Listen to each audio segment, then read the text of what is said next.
Hello everyone, welcome into our latest live broadcast. Today it's Sunday the 21st of December 2025, and hey, we're just 4 days away from the big day. And I want to just kick things right off by saying thank you to our friends over at VIP-URCDKEys for continuing to offer the audience, all of you, discounted guaranteed license keys for Windows products, Windows licenses, and Office products. I've got a picture of their website here. We'll bring up some screenshots, and this is where I get my licenses for my business, so I can sell custom-built computers at an aggressive, competitive price, the same as everybody else. Because if I had to pay what Microsoft suggested retail prices for Windows, and especially for Microsoft Office, I wouldn't be able to sell a single computer. And that requires me finding legal, authentic, genuine license codes that don't have any workarounds, or they're not sketchy, that the seller's going to stand behind the sale. And it wasn't easy to search and find a company that does all that, but I did find them. And VIP-URCDKEys is where I buy my keys, and that's the same price I pay. There is a coupon code for all of you to use. That's Carey, that's the 25% off. And yes, I use my own coupon code. So I'm giving you a little insider information on as a custom PC builder, where I can get competitive prices on things the same way as Dell and HP and other, Lenovo, when they're buying in bulk licenses. Although I imagine they're paying even less for it, but they're also their own support. Whereas here, if you do order the key and you have any issues, for up to 6 months, you've got free support. And this is not a commission-based link, so all you have to do, basically, there's no high-pressure sales for me. I'm just looking out for you so you don't get burned online. There's more sketchy sellers than authentic ones online. And so to find the authentic ones, I don't have a choice. I have to do it. I do have a choice whether or not I want to keep that to myself, but I want to share it with you guys. And essentially, don't buy the keys until you need them, please. And the reason for that is if it should be more than 6 months before you go to use the key, should you have any problems, it's very suspicious. It's what scammers do to try and scam sellers. And of course, sellers are worried about, or buyers rather, are worried about sellers scamming them. So we know we have a good, genuine audience. We know that the people behind VIP-URCDKEys are good, genuine people. And so that's your peace of mind about whether or not to make a purchase. So I put it out there for you. We keep it there all year, so you don't feel any rush. There's no pressure to buy it. And we certainly thank them for supporting us here. And we hope you guys take advantage of, getting a genuine key at about 90% less than what Microsoft wants for it. And I also want to thank our friends over at NIMO for today's computer review, because NIMO has sent us this little box right here that contains the most powerful computer they've ever released. And I think we're the first channel to review it here on YouTube. I've seen some videos on this, just doing a cursory search last night, and it looks like it's all just people with still frames with like AI narration. There's nobody who's actually putting their face on camera and showing the unit. I see a lot of that going on these days. It's almost like AI generated content, or it's somebody who's trying to review something or promote something that they never had in their hands. And I'm not much interested in conjecture and gossip. So we're going to take a look at this together today. The box is taped up, sealed. We're going to unbox and experience it for the very first time. Now, I have to tell you, if you look at the specs on this computer, it is not cheap. This is about the best mini PC on the market today. That is I don't want to say jack of all trades, but I don't think there's anything it doesn't do fantastic. Whether it's gaming, whether it's running a large language model, whether it's doing business work, doing rendering, doing video editing, anything. Now, this does not have a discrete graphics card on it, but it does have the most powerful built-in integrated GPU of any processor on the market right now. So it's not, we're not comparing it to, say, an NVIDIA, 5090 or something. You could still do that, by the way. You could put one on externally. However, this will play all the games. As far as I know, there's no game on the market this won't play. Whether or not you need everything at 4K and 60 frames per second, and it's some super high-end AAA title, listen, if you got the money for that, then buying a discrete graphics card shouldn't be a problem. Or maybe if that's your main thing, you should just stick with a traditional tower. I'm just being honest with you. But at 1/10 the size of a normal tower computer, this thing will probably smoke the vast majority of people watching this video. Whatever computer you're using right now, this will leave you so far in the dust. Your computer's performance, however good you think your computer is, prepare to be disappointed, because this thing is probably going to put it to shame. So what is it? Let's take a look over in our links that Mara has added for us in our video notes. Let me jump down to the video notes right quick and pull up the Amazon page. And we also have the NIMO product page if you want to buy it direct. You might want to buy it direct when I show you this.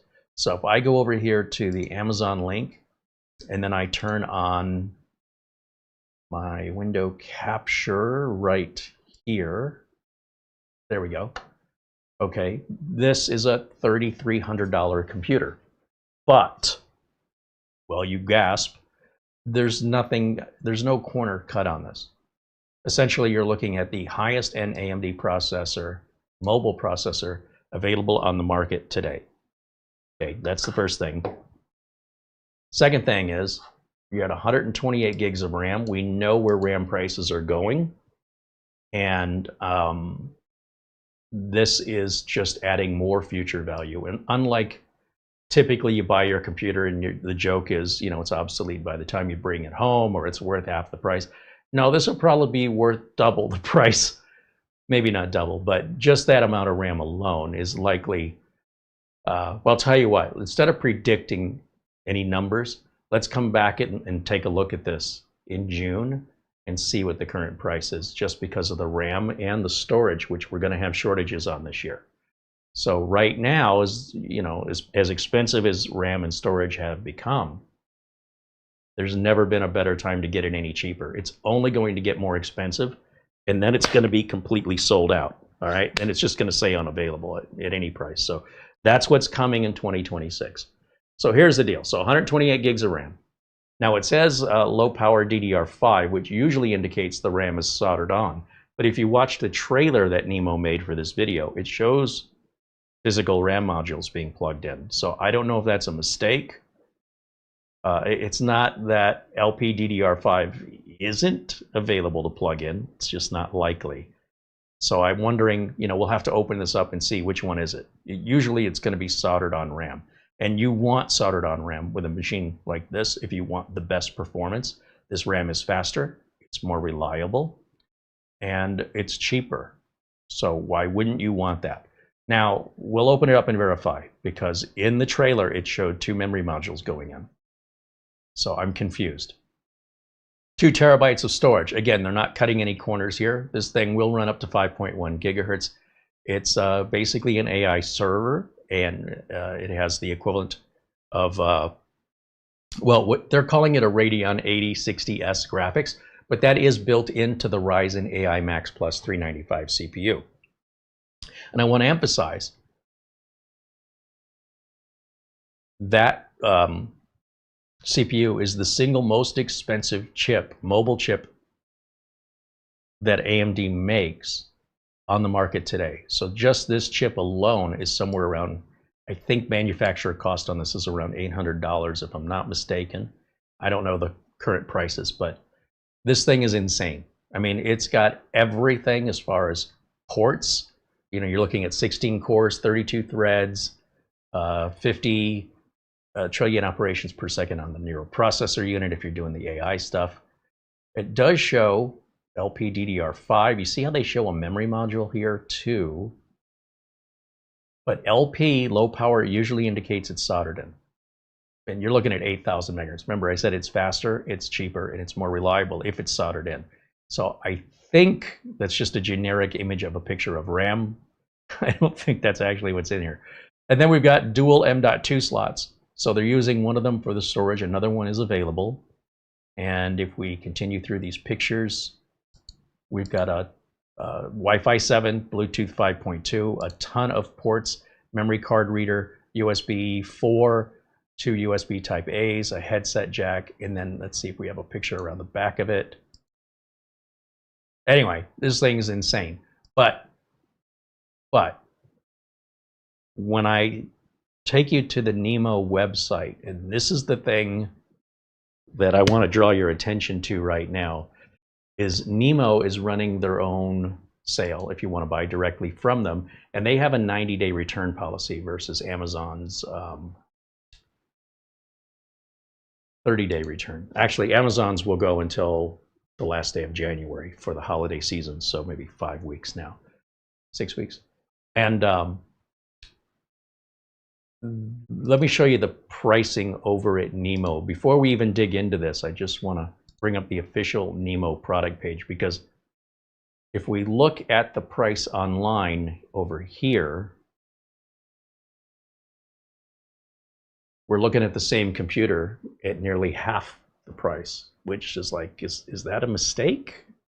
And if so, I would take advantage of it, because quite frankly, if you look at other manufacturers that sell a mini PC similar to this, right, we know there are other manufacturers using the AI Max Plus 395 chip in a very similar form factor. The case might be different. The actual specs of Wi-Fi and RAM may be different. The ports may be different. But as far as I know, nobody's got it this cheap. So, I mean, I'm assuming we're looking at the same thing here. The AI Max Plus 395, 128 gigs of RAM, 2 terabytes. I believe this has 2 terabytes. Yeah, this is 2 terabytes of storage. That price seems a little too good. And a 2-year warranty. And yeah, that's what we're looking at today. So before we get started, let me jump back over to camera one and say hello to everybody in the audience joining us today. And let's see who we have.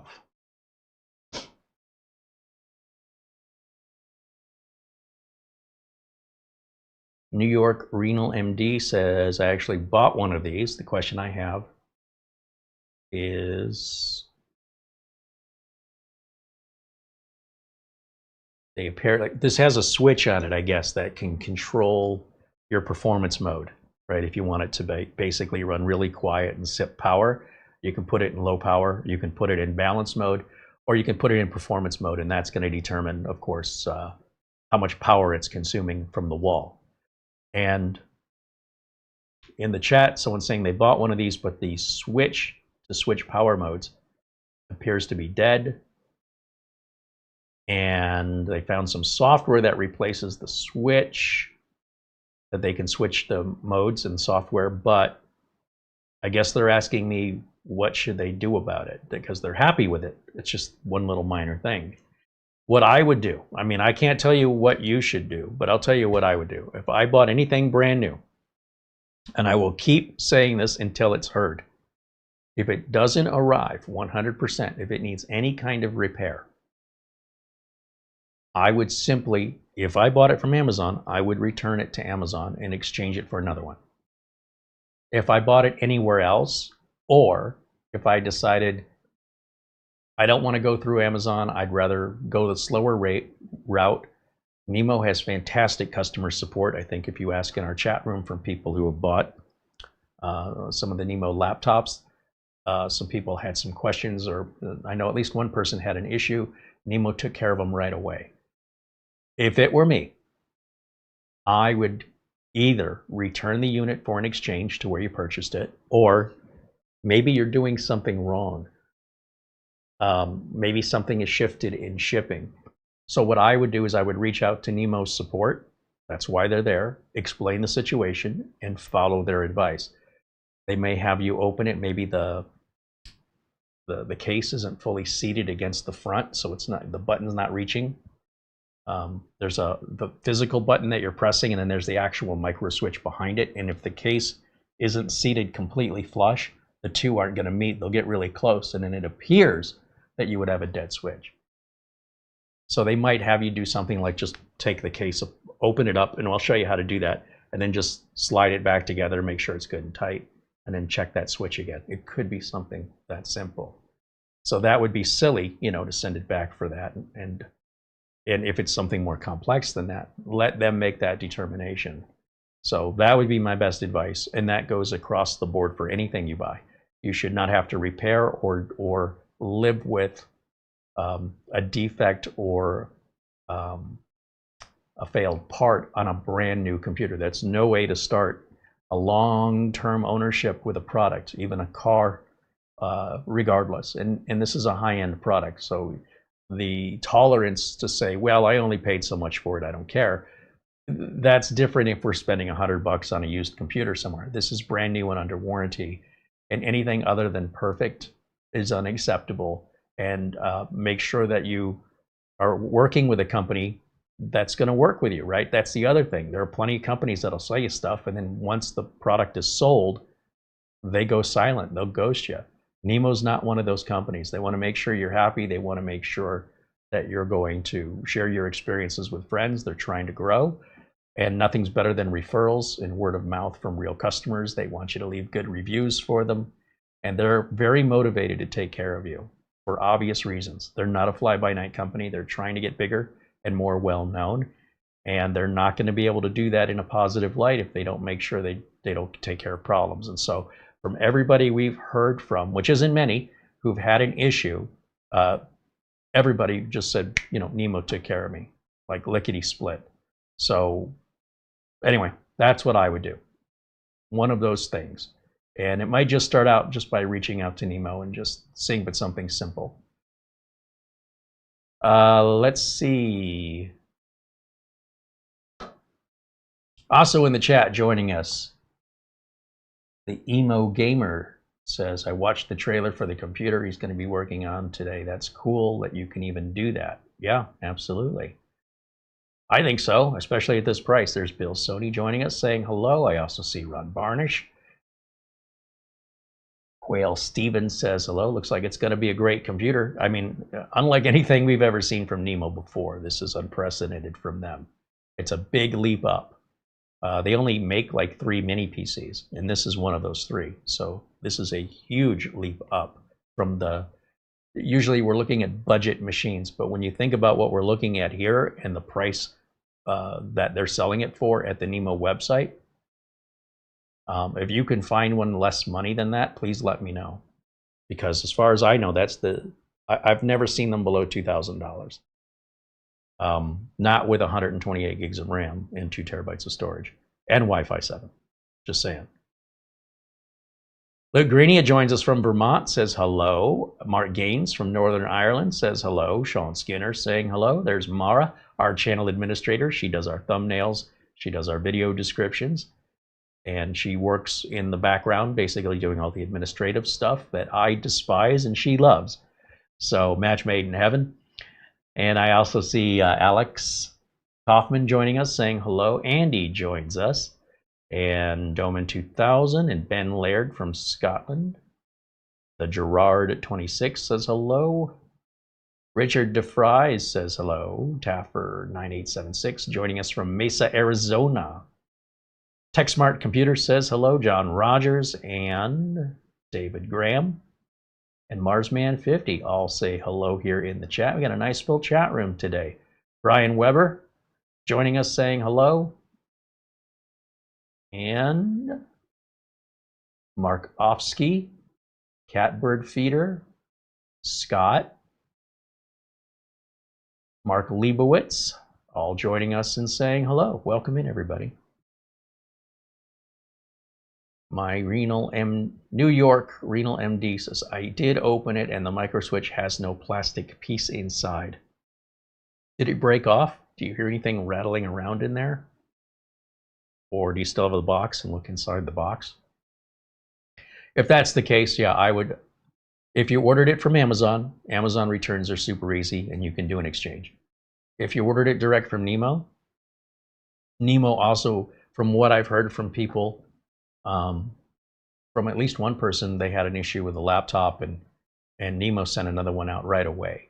So I'd be curious if you reach out to NIMO, follow up with us and let us know. I wouldn't live with it personally. I wouldn't accept that. Mistakes happen. every company is going to have, either something happens in shipping or, I guarantee it didn't leave the factory that way. Because why would they spend the money to package it and ship it and get it from one continent to another and then get it into a distribution warehouse and then ship it to your address just to turn around and have it shipped back, right? You wouldn't let it leave the factory floor like that. So likely something happened in shipping. And there's only so much you can do with packing. And especially this time of year when you're ordering, they have a lot of temporary helpers at the shipping companies. And boy, it gets a little rough with the packages and how they're handled and the care from somebody who's a temp worker compared to somebody, who's got a career there. You can definitely see the difference. You'll know it when you walk up to the counter and ask for help. If someone really cares or can answer all your questions without hesitation, that they've got experience there and it's very routine for them. Somebody who's just a temp worker, their heart's not in it and they don't care how it's packed. The consequences, they'll be gone by the time there's any consequences, and it's not their problem, right? They get paid the same. So that's the unfortunate side of hiring temporary help. But it's usually this time of year, it's not a permanent thing. And it is something to be aware of when ordering products this time of year, is the delays in shipping that occur, as well as the likelihood of damage or other. All the shippers are just overwhelmed, right? And this happens every year this time of year. So if you could wait till after the first of the year to order, probably things kind of go back to normal within first couple weeks of the new year. If you want to take advantage of the sale, however, just know NIMO's got your back regardless. So most packages arrive fine. Obviously, the company wouldn't make any money otherwise. But if you just happen to be unlucky enough that you have a delivery driver that likes to drop kick packages to your front porch from the driveway, they can only endure so much abuse. But regardless of what happens or why, NIMO's got you on it. So if you follow up with them, let me know.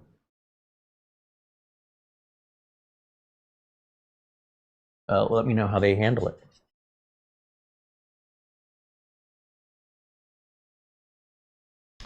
All right, let's see.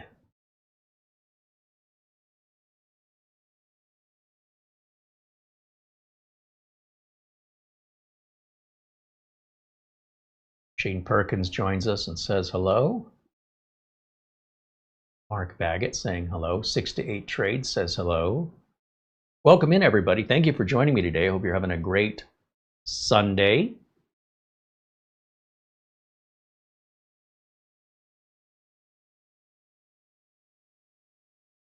NY Renal MD says, my little problem, I would still buy another NIMO. They shipped it from Delaware in 24 hours. Yeah, they're based out of Delaware. They're US. They have a US location. And while these are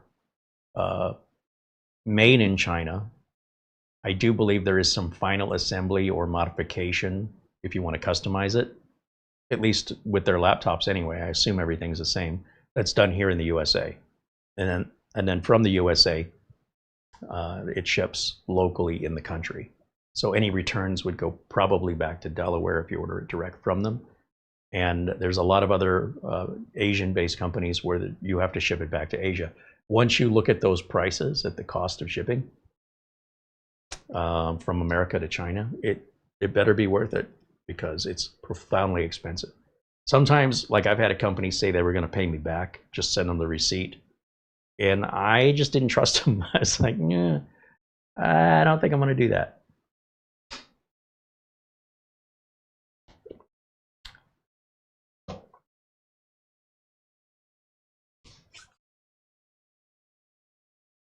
I'm rubbing my hands together. You know what that means?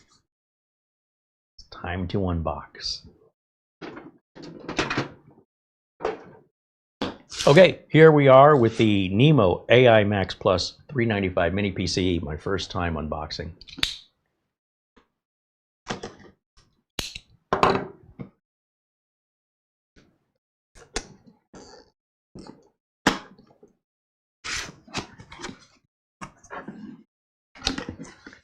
All right, we'll start off with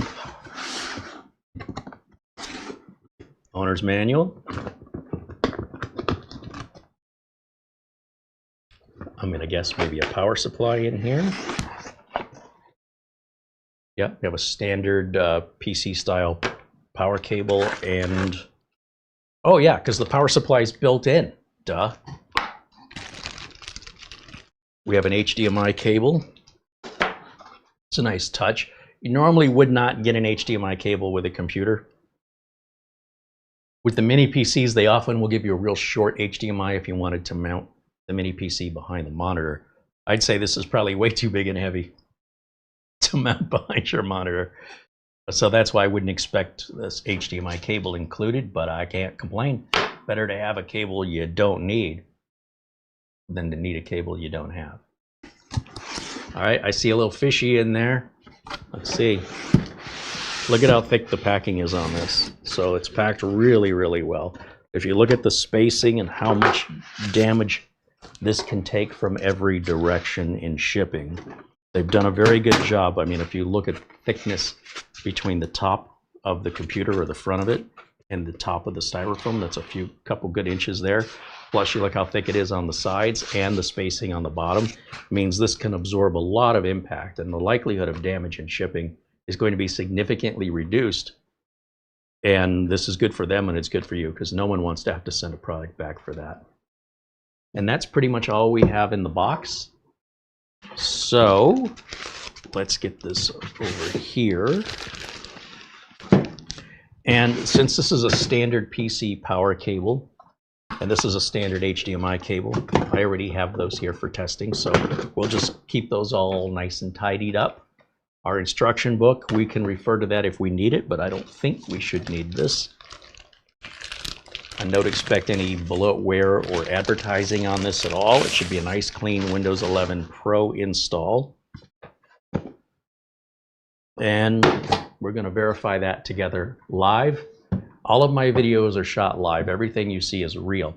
The reason I do this is mainly because no one else does. They want to contrive and control and script the video they want you to see. When I say they, I'm referring to many manufacturers and influencers who get paid by the manufacturers. And what you're really watching under most reviews should be illegal. And I hope the FTC cracks down on YouTube, because it's a commercial. There's no way you can pay me to review your product and I can be unbiased. There's no way that you can script out what you want me to say and tell me that that's authentic and genuine, because what they're doing is they're treating the companies that behave like this, they're treating reviews as marketing. What we try and do is we find companies like NIMO, for example, that say, we're so confident in our products, we don't feel the need to have to supervise what you do. We challenge you to find any way to improve our computer or find any flaw with it. And should you, we appreciate knowing about it. Other companies say, we didn't just pay you to put our product down, so we're never going to send you a product again. That doesn't excuse the reasoning. In other words, there's no nastiness. It's not like, oh, I'm going to get this company. That's not my behavior. And if I'm getting paid, I don't want to lose my paycheck, so I might withhold information or concerns. This is the only way, as far as I can tell, you can get a genuine, authentic review, is either the company sends us a product with no condition, or we go out and we buy the product.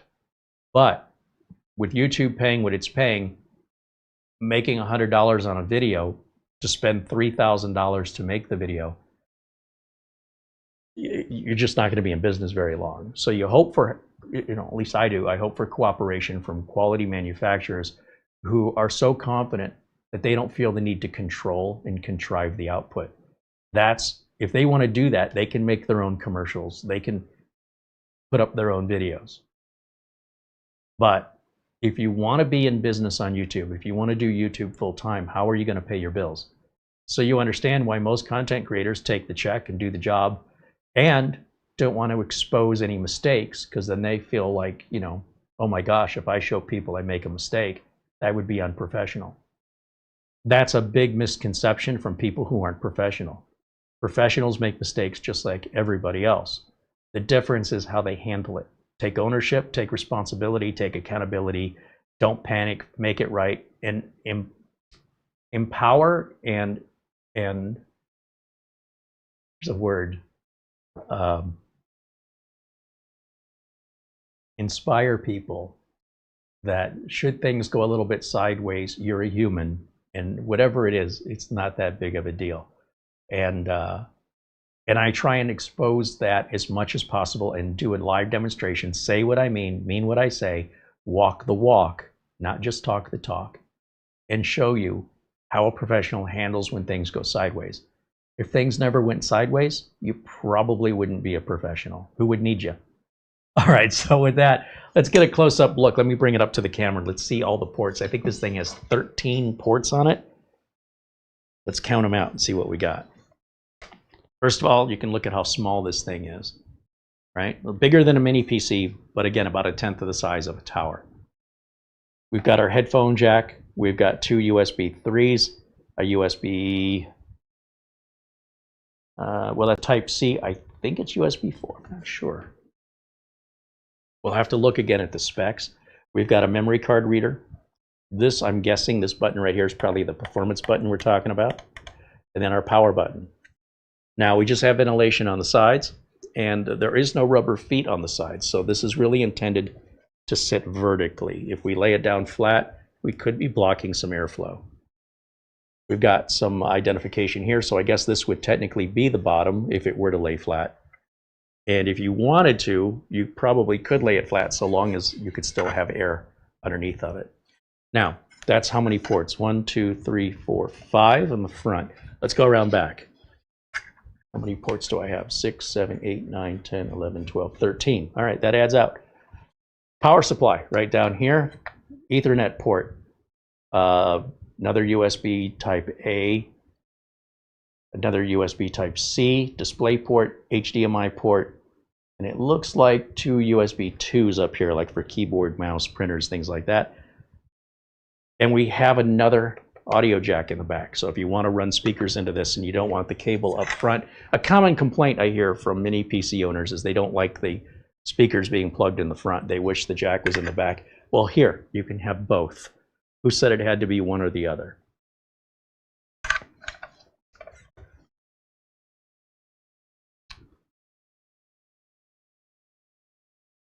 All right.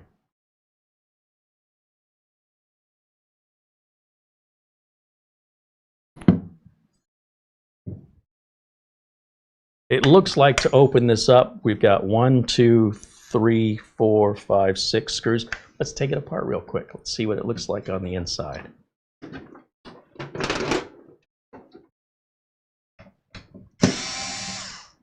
Now, I'm just guessing. I'm guessing this is how it comes apart. I've never seen one before. I'm not looking at any documentation. And been in this business over 30 years, getting on 35 years here soon. And no matter how different things are, a lot of times they're very similar in a lot of ways. And at this point, what should be intuition for me as a tech should be all I need to know for most computers, unless it's something really special, something very unique and different. So I'm going to guess. How does this come out?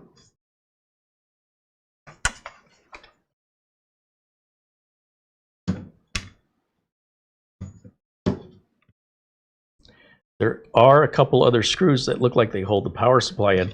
But what I'm curious about, my teeth are rattling when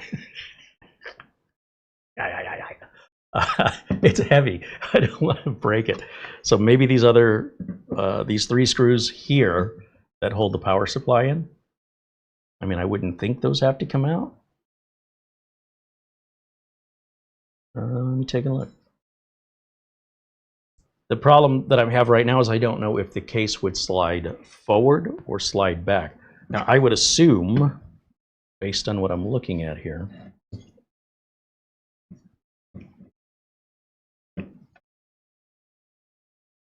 could do either one. I want to make sure I'm not missing any screws. This metal case is smooth. There's no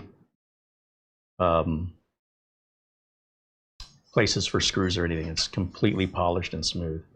Let's take those 3 screws out just because, I don't know.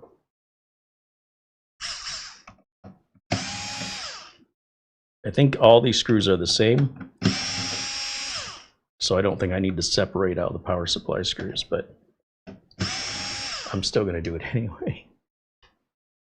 All right, so that is all the screws out of the back. Does that make any difference at all? Because I wouldn't think you'd have to remove those.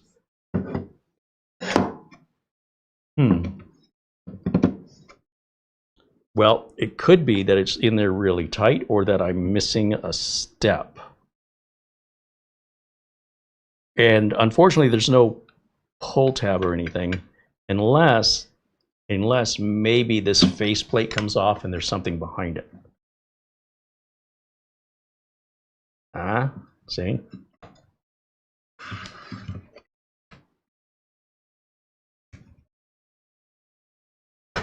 Here we go. So it does clip in, and you want to be very careful when removing the clips, ideally using a spudger or something so that you don't break those clips. But it does appear that all the screws, in fact, did have to come out, because otherwise this plastic face, this bezel, would not have been able to be removed otherwise. Now inside, what we're looking at here, it's still not moving forward or back as far as I can tell. So that means there must be one more step.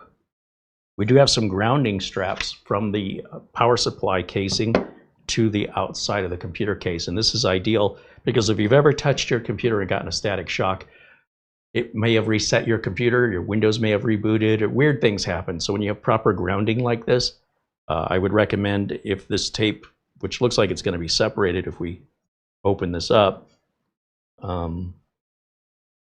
make sure you put that back on. Okay, so that's the back of it. I see a Wi-Fi antenna right here. Let's see if we can go closer. Right there's the Wi-Fi antenna. You see the wire. All of our ports we were just looking at. Big old heatsink right here. Holy cow. There's our power supply. I think that's 320 watts if I recall.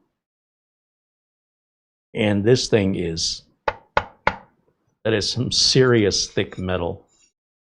And if you've ever seen a video on how they make these, just the case alone, the process is incredible. Now, does the front come off? Is there maybe something I'm missing here that we have to release? Oh, I just heard it click, so I must be on the right path.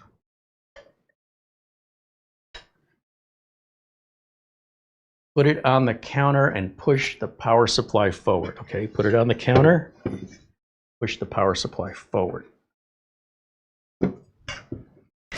Oh, thank you for that tip. Appreciate that very much.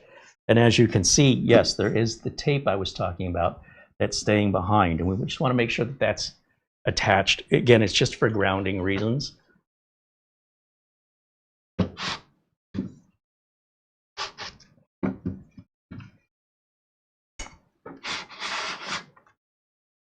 Look at this.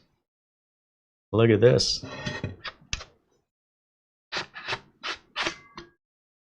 Wow, that is heavy. All right, here's the unit. I can see our NVMe drive with a heatsink right there.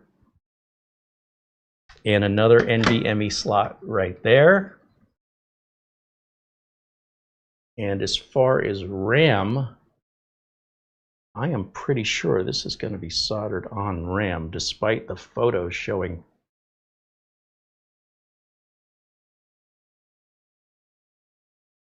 Okay, let me bring it up to camera 1 here, and I'll show you guys a close-up of this. It's a pretty interesting design here. And when I say interesting, I don't mean that in a bad way. I just mean it's like seeing these foam cushions here. I think this is a really good idea. Once again, it's got a conductive material around the foam, and what this is going to do is absorb any sort of vibrational noise and make sure that there's a ground point to the metal case around it. That's a really nice touch. I like that. Again, we've got our power supply here, Wi-Fi antenna there.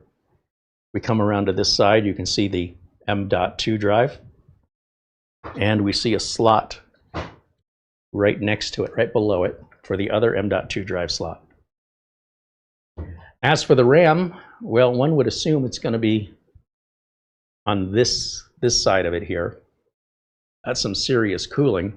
And you see we got a couple of screws. It's a good thing I didn't try and force this off, because we would have to remove the unit, obviously, to get to these screws. And then this front bezel, this front plate would come off.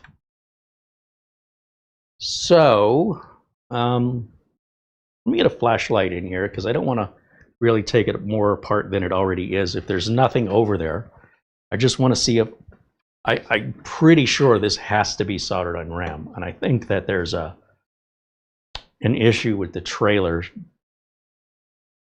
which I will bring up to NIMO and say, you know, this isn't what's inside of it. I don't think they did that on purpose. I do see voltage regulator modules.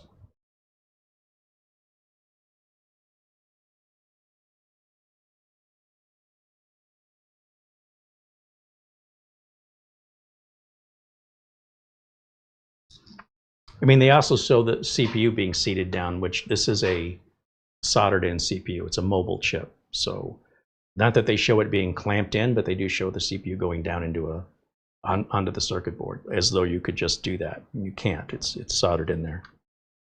So I'm going to guess the power supply is kind of blocking my view here, but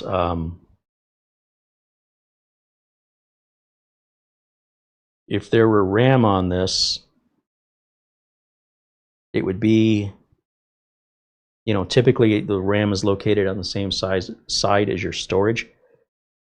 And in this case, it looks like they moved the storage to the back side of the board. And I do see a modular Wi-Fi card that is replaceable. It's not soldered in. That's right down here. I can't really show it to you because this piece is in the way. So I suppose if we took the front bezel off, we could see that better. But so far as I can tell, and as far as I know, any computer that uses this AI Max chip is going to have soldered on RAM. And I think the trailer is a little misleading about that. Again, your first indication is it says LPDDR5. And well, again, it is possible to get LPDDR5 that's socketable. Not likely. I feel pretty satisfied with that. I think I'm going to put it back together. And then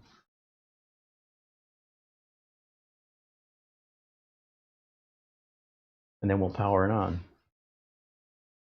Yeah, New York Renal MD said there's no RAM upgrade. It's all on board. It would have to be. I think it would have to be, because it's low power and it's at 8,000 megahertz. Again, it's that kind of RAM is faster, cheaper, and more reliable. With 128 gigs of RAM already on board, there should be no reason to upgrade it. It'd be like trying to refill a Bic lighter. Like, it's already got the fluid in it for the life of the flint and the life of the unit. And granted, this is a lot more expensive than a lighter. This is also going to last a lot longer. So likely, if you ever reached a point where 128 gigs of RAM wasn't enough, you probably need a better computer. I mean, if you're that many years forward and you're that demanding, then the rest of this wouldn't be good enough for you either, right? Just imagine if this is what we've got today in processing power, that you need that today, then one would assume you would need the equivalent in a few years' time. And simply upgrading 10% of it would not be adequate for you to, it wouldn't be enough for somebody like that. People who tend to buy these really nice high-end machines, if there ever gets to be a point where it's no longer meeting their needs, or there's some new tech that's come out that they were happy with this one until the new one came out, they'll be more likely to replace it than ever to upgrade it. So for all of those reasons, you can expect to see more and more soldered on RAM, especially when we're talking about low power consumption, faster speeds, higher reliability, lower cost, and when it comes to laptops, you can make the laptop thinner. And of course, as I keep mentioning, less expensive and more reliable. The requirement for more RAM back in the day was a thing. Today, not so much. It really, we've had this discussion many times where we've had individuals talking about how much RAM they need. And when we ask our audience, how much RAM are you using now? Very few of you are using more than about 25, 26 megs RAM at a maximum. And anybody who has demands higher than that, one would assume would also have wallets to meet those demands. That's all. You can be as demanding as you want to be, as long as you have the money to pay for it. But what I'm seeing online is so much misinformation coming from the enthusiast community that is so disconnected from reality that it's poisoning the minds of people watching that, because they're not fully disclosing that as an enthusiast, they've got money to throw around, and this is what they do for fun. It doesn't matter if it makes any sense.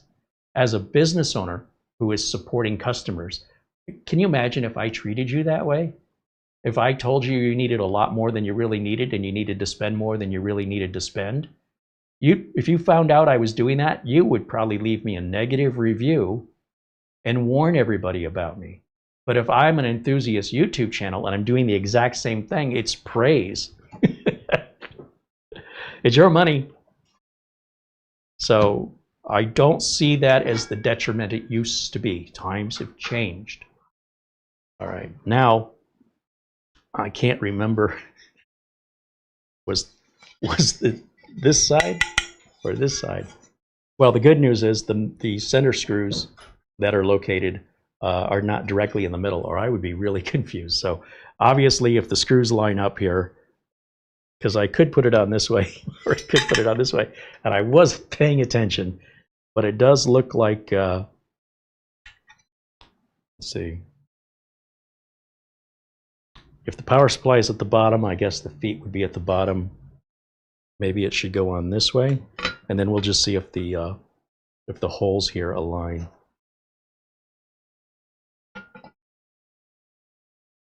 Oh, I think I got it upside down. Let's turn it this way. Yeah, because this side does not have any holes in it. It kind of looks like these indentations, but no, there's no screws on this side. So that kind of, so then it's like, okay, is it this way or is it this way? Or is it this way? I probably should have been paying more attention to that. But we can tell from the tape and from the rubber feet, the power supply goes on the bottom. And so these stickers then with the power supply on the bottom are at my left, your right. And then putting this on with those little sponges there may be a little bit tricky. And it looks like we have, oh, this is quite interesting. It looks like we have a little groove and a tongue inside that it rides in. So that would be a nice secure fit. I suppose we just want to make sure we squish these sponges in. We don't want to tear them. That's a very unique way to secure the lid. So as we go to put this back on, I got to align those tongue and grooves.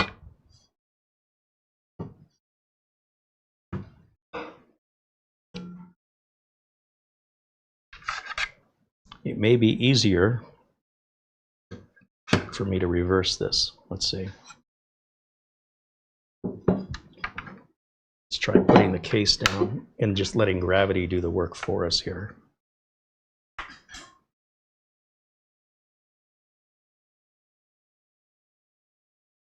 Hold on a minute. I got to think this through.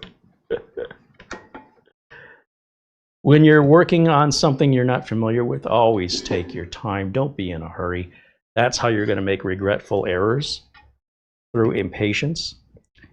And then once you familiarize yourself with the process, take your time, because then you will have that information moving forward, right? So you won't deal with the same hesitations or uncertainties once you've got it behind you, once you've done it once. So it does appear something's right here. I don't have it quite lined up. There we go. And as I slide it down, I want to make sure that all these little sponges, that nothing's going to be blocking our way. And I don't want to tear the sponge off. It's there for a reason. And then once you push it in behind it, you should be fine. It's just getting it started. Once it's started, you shouldn't have to worry about tearing them, and then until we get down to the lower ones, right? We want to just be cautious, be aware of it. See this sponge here? You'll see how it's bending. That's because it's not fully behind. Once it's fully behind this, it should just stay and you don't have to worry about ripping or tearing it. They're not mission critical, but it certainly helps to have them, like I say, for static reasons. And you can see if they didn't do that, then they wouldn't spring up enough to make any contact. And that contact's important. So we don't want to tear that contact by forcing this on. And as I just squeeze in on it and let it lower slowly, it'll just fit in there without any frustration, and pretty easy, right? It's just a little different. I've never seen a mini PC that had that before, but we don't often see mini PCs of this caliber, so I don't have a lot to compare it to. Right, now, we didn't really change anything, so I shouldn't have broken anything. Let's put it back together, we'll fire it up. Put those power supply screws back in.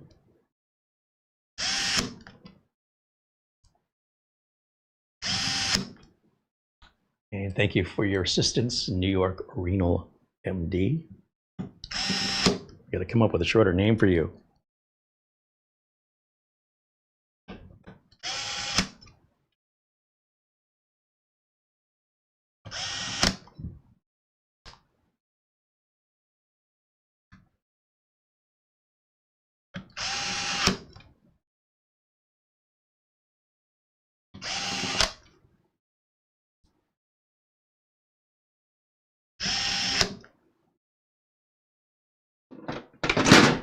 After working on towers with cables everywhere and RGB and liquid coolers and hoses, this is a piece of cake, right? I'll bring this on all day. Furthermore, there's really not much you can do in here. You can upgrade the Wi-Fi if you want to. Not that there's anything better on the market than what it's got right now, but in the future. And you can add another NVMe or swap out the NVMe if you want to. And that's pretty much all you can do inside of it. Everything else is pretty much ready to go for the life of the unit. These aren't intended, like any other computer, they're not intended to meet your needs indefinitely. They will go obsolete in time, but when you get something really high-end, generally speaking, and this has always been the case, it'll give you a longer usable lifespan. You could still have a Windows 95 computer that boots up and works, but it's just useless. And that's eventually what happens to all computers. They might boot up and might be problem-free, but they don't have the technology to run a modern operating system or to keep you safe and secure online. And we expect more of that, as the technology continues to grow and hackers and scammers continue to evolve their techniques to break into your machine. You probably have somewhere between 8 and 12 years of usable life out of this, maybe longer. It's hard to predict. But it's not because of the circuitry of the electronics. These electronics will probably run for 70 years or more. If you don't believe me, just look at, there are YouTube channels that will bring up like old Atari 2600 consoles from the 1970s that still work fine today.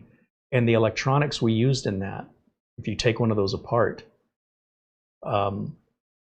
we can now build an Atari 2600 about that big.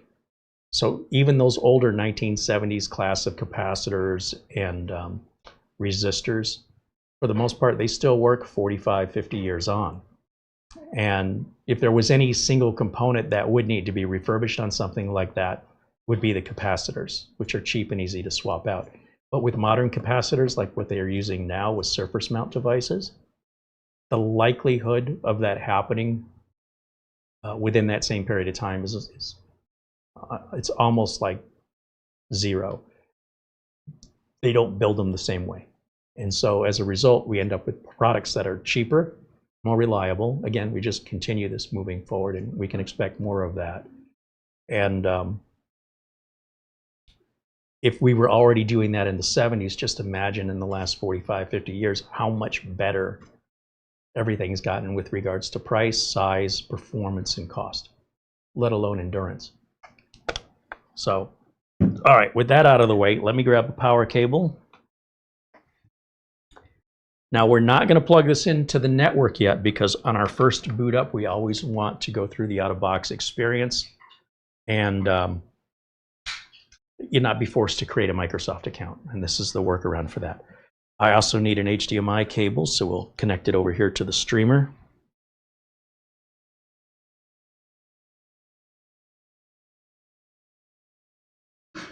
Again, we've got a display port out and HDMI out.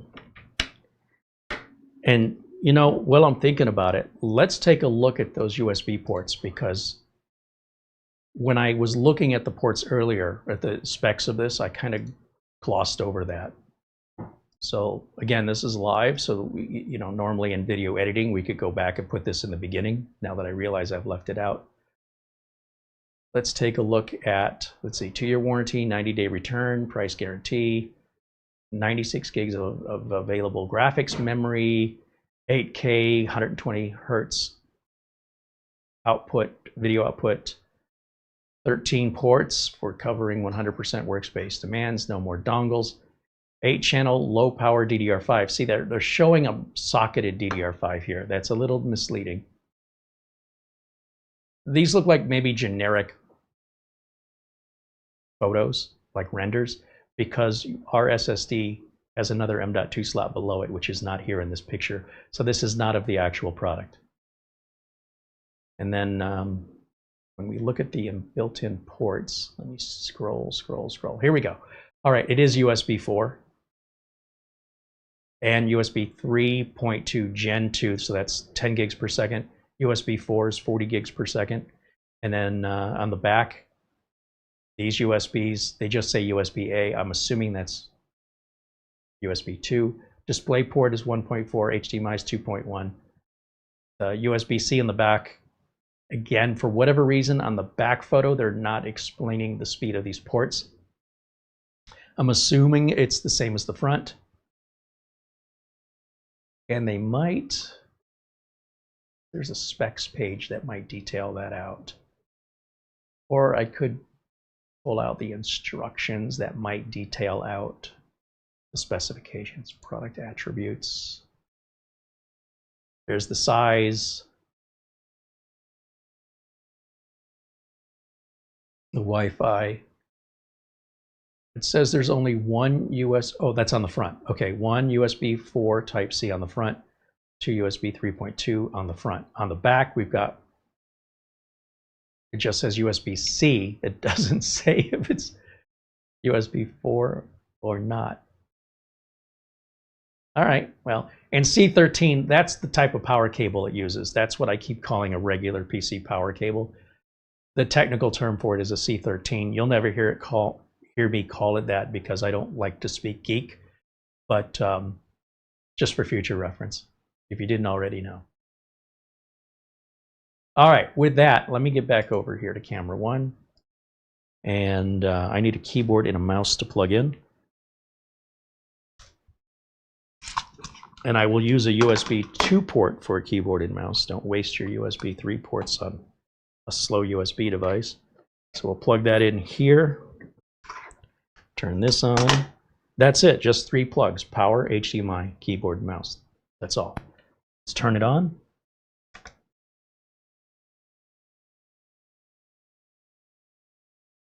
Okay, there is a little light that came on right here in the middle. It's hard to see it. Let me jump over to the streamer, see if we're capturing anything. As we go through that first boot, do give it, allow it 90 seconds to train the memory. And that Elgato no signal you see on the screen right now is the output of the video output of this little mini computer. I can't tell if it's on because I don't hear any fans, but I did see that little light come on. So I'm assuming I'm turning it on. Let me put camera 1 down in the corner. Oh, wait a minute. Wait, it just came to life. Here we go. We have our NIMO logo there in the center of the screen.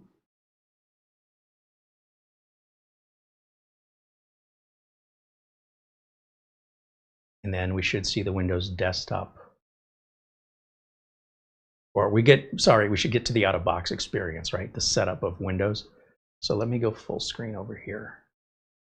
Okay. Yeah, this thing is dead silent. I'm finally feeling a little bit of heat coming out of those heat sinks, but I don't hear any fans at all. But clearly, some fans must be running. All right.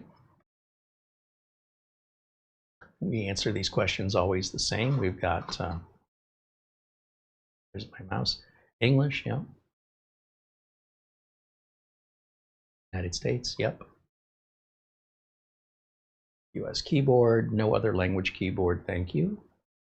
I don't have internet, thank you. I'm glad NIMO has got that set up for us, so you don't have to worry about the bypass NRO crap. Hit accept.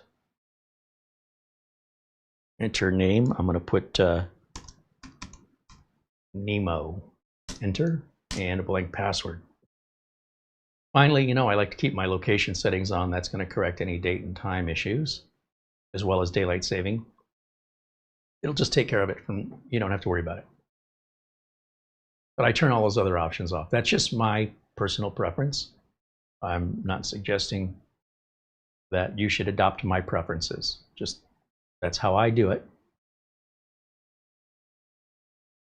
And then in just a moment here, we'll be up to the desktop. Then we'll plug it into the network and we can start downloading Windows updates. And while it's downloading those updates, we'll take a look at the device manager and system properties and such to see, just to verify everything's what we think it is. So this will just take a few minutes as it finishes up like any other computer. I can slightly hear the fan kick on now, just barely. So the fans are working. I was a little worried. If I don't hear fans, you might think, wow, that's really great. Not if it's not turning and it's supposed to be, not so much. So I do feel a little more confident when I can hear the fans and say, okay, there's definitely fans and they are running and they're doing what they're supposed to. They're just very, very quiet. If you do plug internet into this while you're setting it up, it may force you into a Microsoft account, which again, for you, that might be fine. But for me, if this is not my computer and I'm building it or preparing it for a customer, I don't want, it would be profoundly unprofessional for me to leave any of my personal logins or to ask the customer for their login. So we do this with a local account. You can always add a Microsoft account later. And then the other thing having it plugged into the network will do is it'll start doing updates, which could cause a problem. And then you don't know if something's wrong with the computer or the update just caused it. So once we get to this desktop, now I can grab my Ethernet cable and plug it in to the Ethernet port in the back here. And then we'll watch that lower right corner and that will start turning into a blinking little monitor icon as it talks to the router and gets an IP address. Then you see all of these icons fill in based on the fact that I'm in the United States. The Windows Update Server kind of fills that in. If we go to our network internet sharing, is that it? Ethernet 3 properties. What speed is this? First of all, I'm on a private network. Let's make sure we get that straight. So we're 2.5 gig on this. Now, is that because I'm plugged into a 2.5 gig port or am I plugged into a 10 gig port? My router has both. So another way I can check, I guess first let's kick off Windows Update and then we'll go check on the specs of the device manager and the system properties. And while it's checking for updates, I'm going to turn this on and I'm going to go to Advanced Options and I want to turn this on. Again, these are my personal preferences. You don't have to do this. But I turn those 3 items on. I also want to make sure the screen doesn't go to sleep on us while we're here demonstrating. So we'll look at our power settings.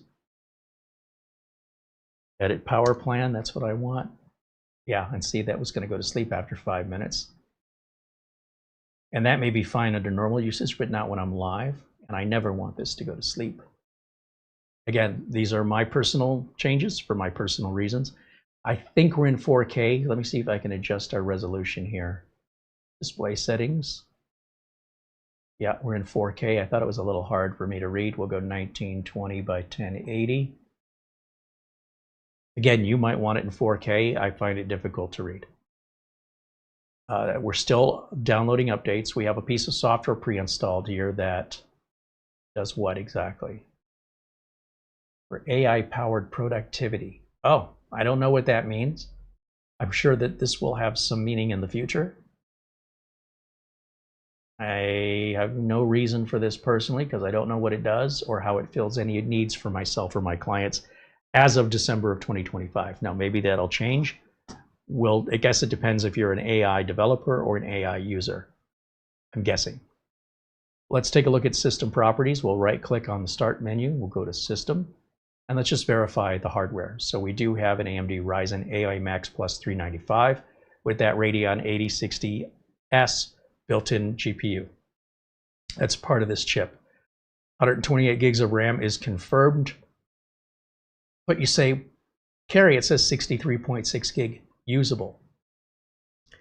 You can use the memory to divide up between the video card needs and your processor needs. So if you're doing some heavy AI stuff, you might want to dedicate a lot more RAM over to the video card side of things for the NPU. On the other hand, if you're not really doing much on the video card side and you're doing more processor intensive work, then you can minimize this usable RAM down to maybe 8 gigs. So I think this will auto adjust based on how it's needed. So we can look into that a little later and see what the options in the BIOS are. It is Windows 11 Pro 24H2, so we don't have 25H2 yet pre-installed from manufacturers. I've never seen a unit arrive yet with that pre-installed. It's still too new. It just came out in October. So that's normal and nothing to be concerned about. We'll get it through Windows Update. Contact information. This is important. A lot of mini PCs that you buy online will have nothing in here. This will be blank. If you buy a computer from me, this would be blank. And when I build my own computer, I don't have an 800 number to call. I don't have a website for you to visit. So I don't do this. So this may be a sign if you're really looking for a larger company that's going to support you. Generally speaking, they make it very clear in the operating system how to reach them. There's often contact information in the documentation as well, sometimes on the box, sometimes on the bottom of the unit, versus if you have to hunt it down and try and find it. That's a big difference between manufacturers right now. When you're shopping at places like Amazon, you have a treasure trove of different manufacturers to choose from at different price points. If you're wondering why one may be cheaper than another, it may be because they don't offer really any support. And you can easily check before you make the purchase just to see if they even have a website. Many mini PCs that we've evaluated here that we purchased on Amazon don't have any website presence. So if you can't find them online, how are you going to get drivers? How are you going to get support? How do you get warranty? Good luck with that. But hey, you saved a lot of money.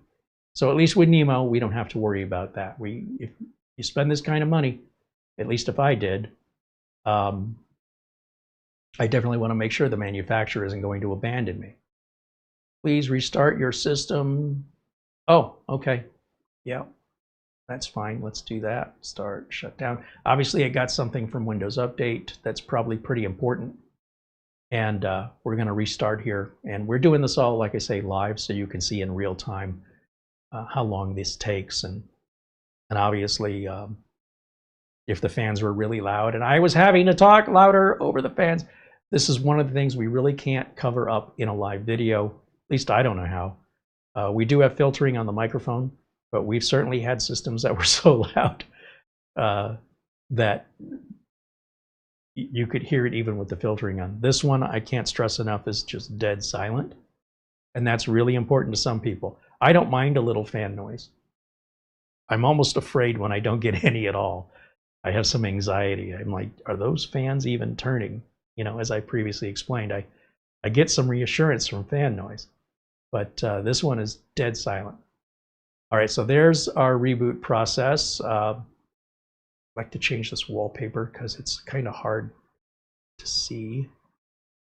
And if this Windows is not activated, it won't let us change the wallpaper. So this is another thing that we can see. It says you need to activate Windows before you can personalize.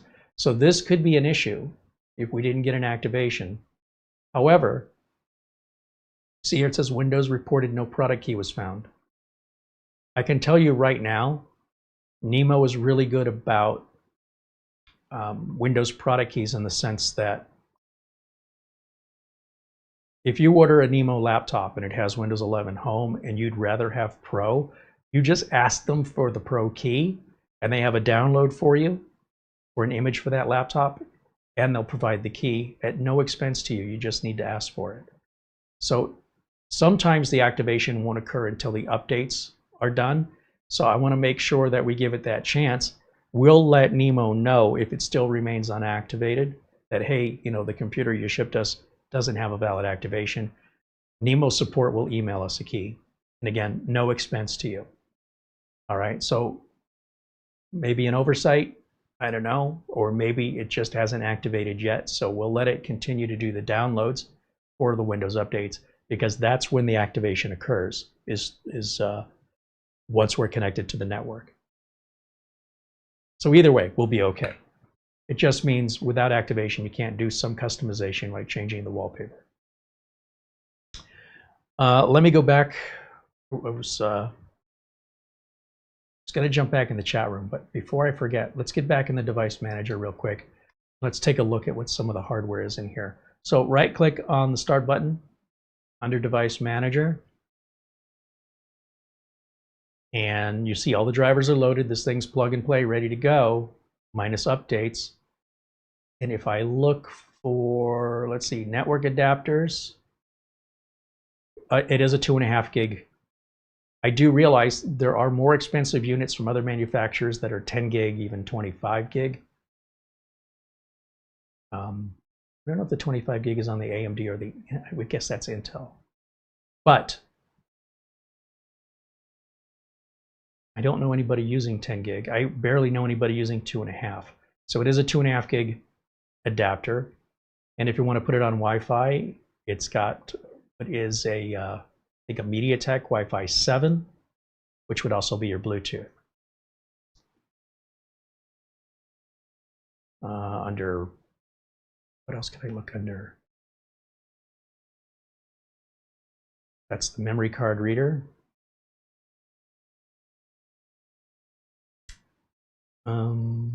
Processor.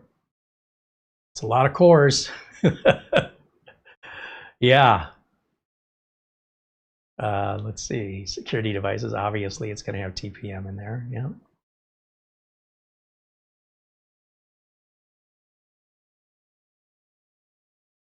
Is there something else I was going to look for?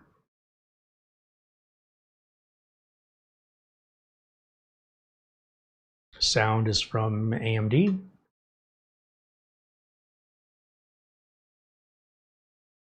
Security updates downloading. It says it's ready for a restart, but I want to let this finish first.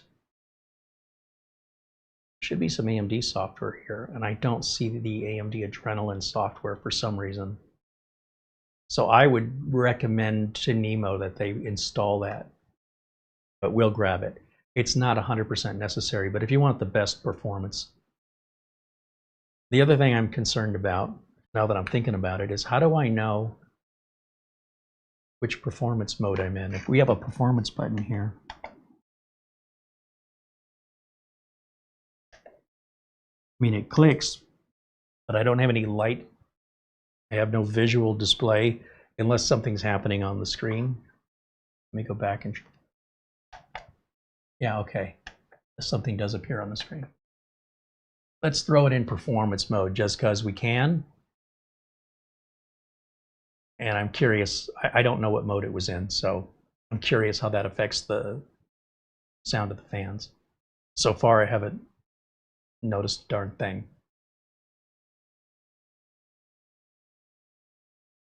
Okay, so it is installing finally that last update. And while it does that, let me come back over to camera 1 and let me get back over to our chat room and see if you have any questions, concerns, or things you want me to look at. New York Renal MD, who has one of these, says it plays pretty much every game at 1440p. Yeah, that's what I would expect. If you want to play games in 4K, you probably want a discrete graphics card, and this isn't really right for you.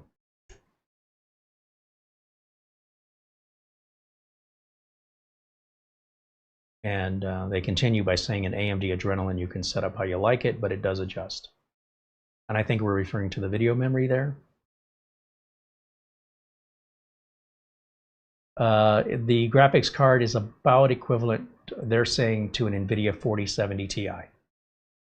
And you can Google that. You could type in 8060S versus 4070 Ti. I'm sure there are things one chip does better than the other, and depending on your personal interest, how you value one over the other, it will be unique to you. You may see that as a great thing or as a not good enough thing. It's not a universal objective value system. Tim Davern joins us and says hello. David Graham says, I use 2.5 and I pay through the nose for it. Yeah, there are some multi-gig internet services that you can pay for 2.5. We pay for that here, and it's expensive, but it is a business expense for us. That's how we can broadcast in 4K live, because that's a big bandwidth eater, especially when your videos are 2 and 3 hours long.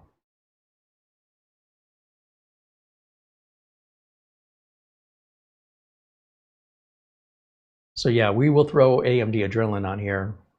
So I would say our notes to NIMO would be, so far, no activation on Windows and no AMD Adrenalin driver. Those things seem to be missing that should have been, in my opinion, already ready to go. Everything else, though, looks fantastic.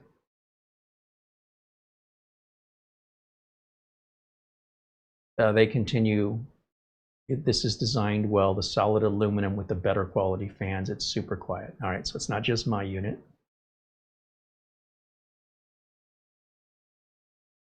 And they continue on, the NIMO version is exactly the same as the Corsair 3D0, 300, I don't know what that is.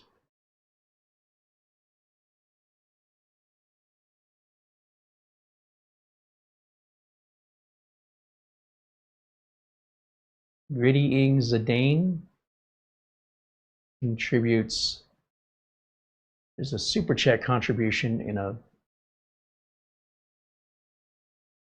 denomination. I don't know what that currency is. I was raised without an information filter. I really appreciate the streams where you emphasize the importance of not blindly trusting the internet. Oh, especially now in AI. I mean, human beings in and of themselves lying for clickbait or exaggerating or hyperbole, whatever generates the click is bad enough. But now when you've got the manipulating AI to produce that stuff faster, generates more clicks, generates more money. And until YouTube starts enforcing rules on that, it's just greedy behavior to take advantage of the gullibility of the viewers. And so long as the viewers keep falling for it, they're going to keep doing it. But what is that currency?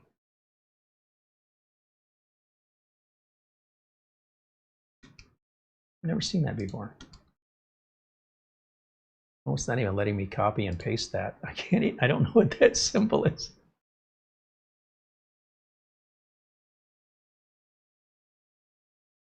Gonna learn something new today, but maybe not. Well, thank you for the contribution.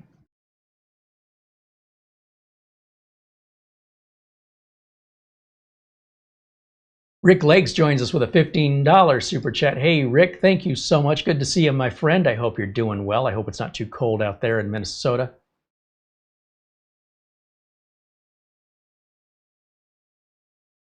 A $2 super chat from New York. Renal MD says labels are on the right of the, oh, that's when I was trying to figure out how the lid went back on, the cover, but it does only go on one way. You can't get it wrong. But I appreciate the tip.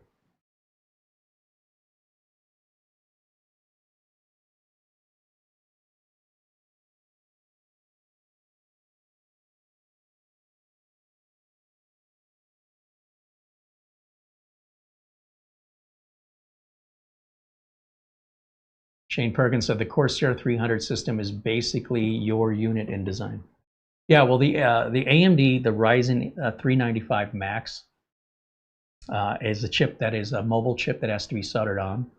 And so many manufacturers that use the same chip, it's not uncommon in mini PC world to see the same mini PC with different manufacturer names on it, or using similar. You know, when I owned a Mini Cooper, it had BMW parts. They were labeled BMW, right? Or if you have a Lamborghini, it's got Audi labeled parts in it, Audi labeled emblemed engine. So when that's not uncommon, but I would say the fact that there's only about 6 of these on the market that I'm aware of, the fact that 2 of them would be nearly identical is a bit surprising.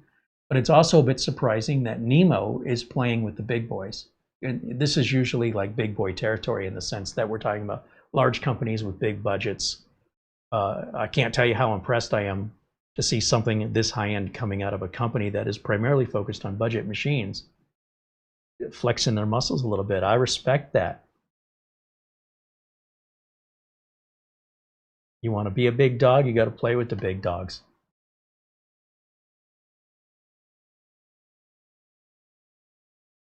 Markovsky says, pity there's no Oculink port. Well, probably because the graphics in this is already really good, and there's USB 4 anyway. So USB, what's the speed of an Oculink port? You know USB 4 is 40 gigabits per second. What is the speed? Oh, wrong keyboard. What is the speed of Oculink? 32 gigs per second on Gen 3x4, up to 64 on Gen 4x4. All right, so the Oculink, sorry, I have a bug around here, a little mosquito. The Oculink port would be a little bit faster. But no Oculink port on this. I'm wondering if any 395 plus mini PC has an Oculink port. Might be something I need to pay closer attention to on other units.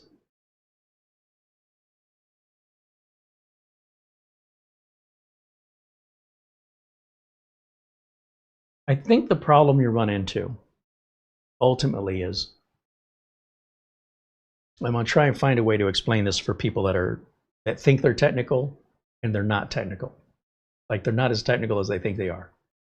There's a limit to the number of ports you can have based on the CPU you have. And how the manufacturer decides to split the lanes of traffic, if you think of it like a freeway, and you have 16 lanes, and you're going to have 8 lanes going one way, 8 lanes going the other way. Let's just give it an example. And you've got to move a certain amount of traffic through. Do we set aside one lane for HOV, for high occupancy vehicles?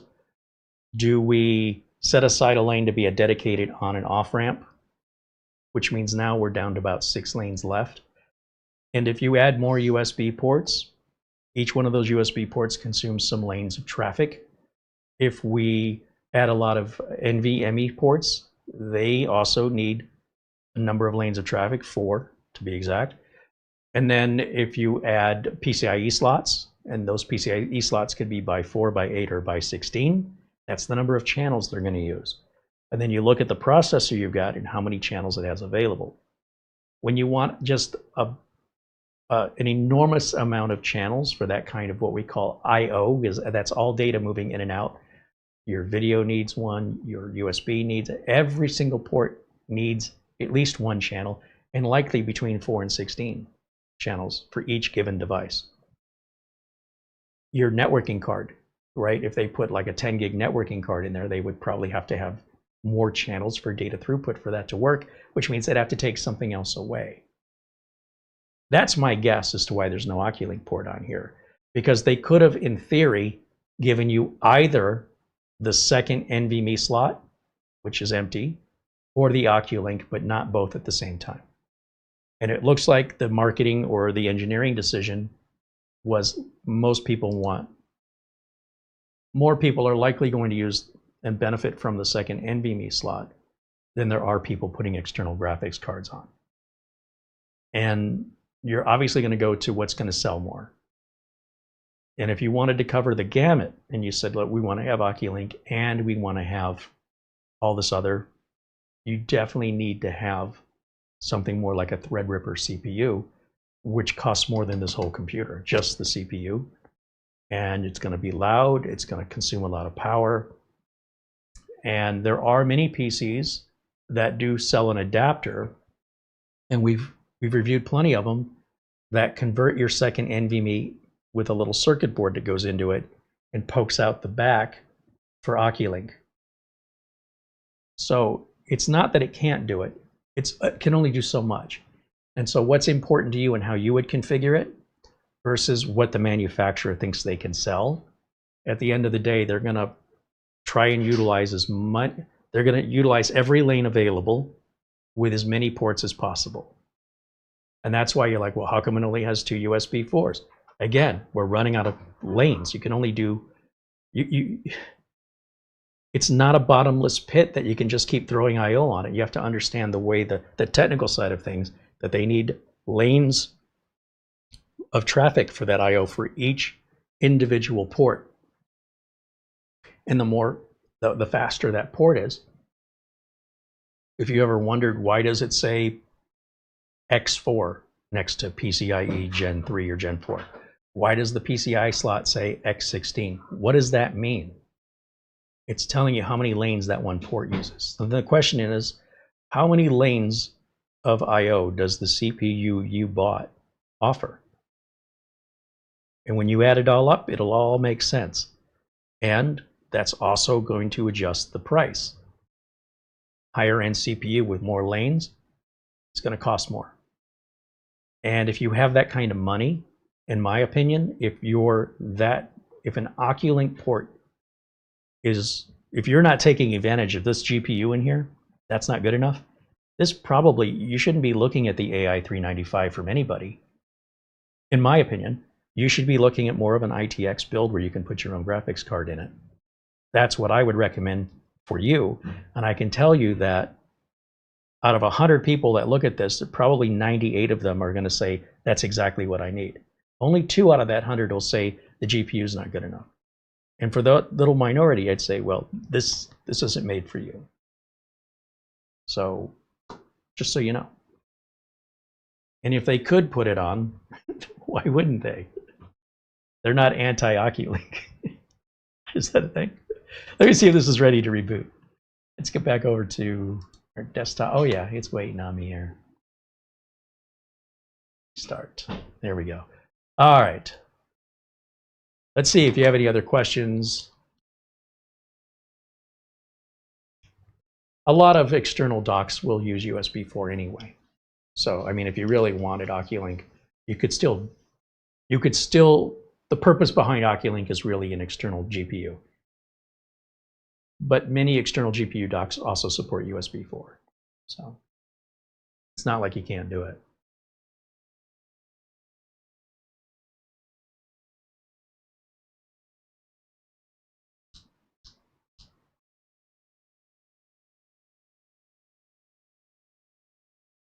This isn't trying to be a gaming PC. This is trying to be an everything PC. This isn't trying to be the cheapest PC. This isn't trying to be a server in a data center. This is, how can I explain this?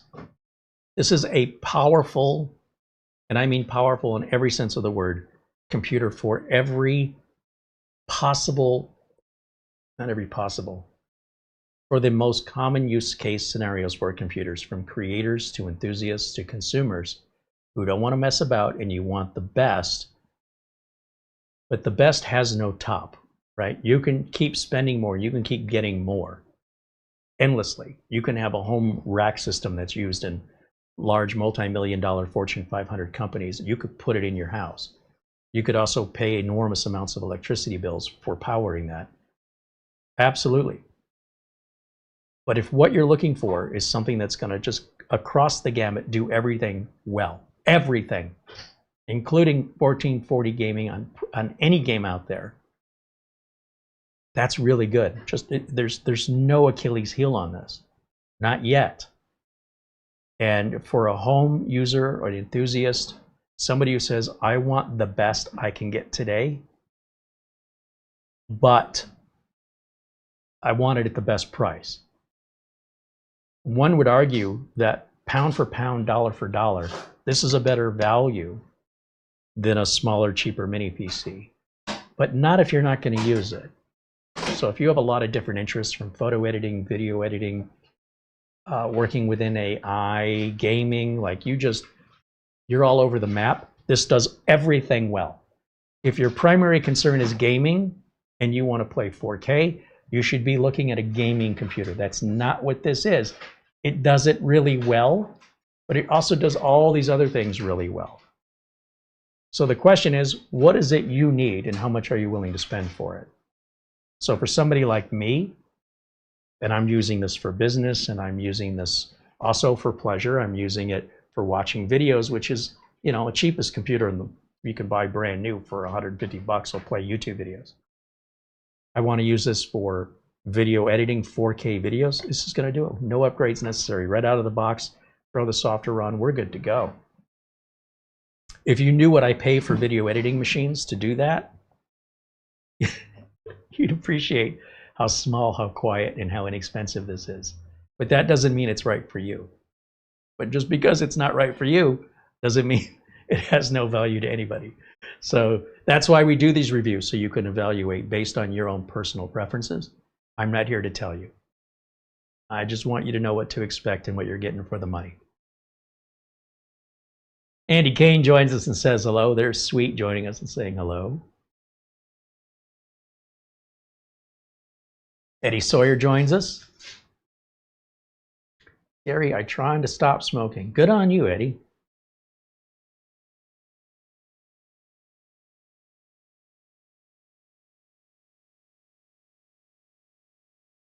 I think one of the best things a smoker can do at this point, if you're smoking tobacco, is just get a vape. Start using a vape. And that in and of itself is cleaner. It's not so nasty. Doesn't make everything smell like cigarettes. It's clean. It's still not good for you, but it's better for you than a cigarette. And then your next step would be, I mean, that's how I would do it. I would wean off, but what do I know? If you can switch to vapes, get your nicotine through the vape, it turns out to be a lot cheaper, a lot cleaner, and it would make quitting less difficult. That's what I hear from smokers anyway.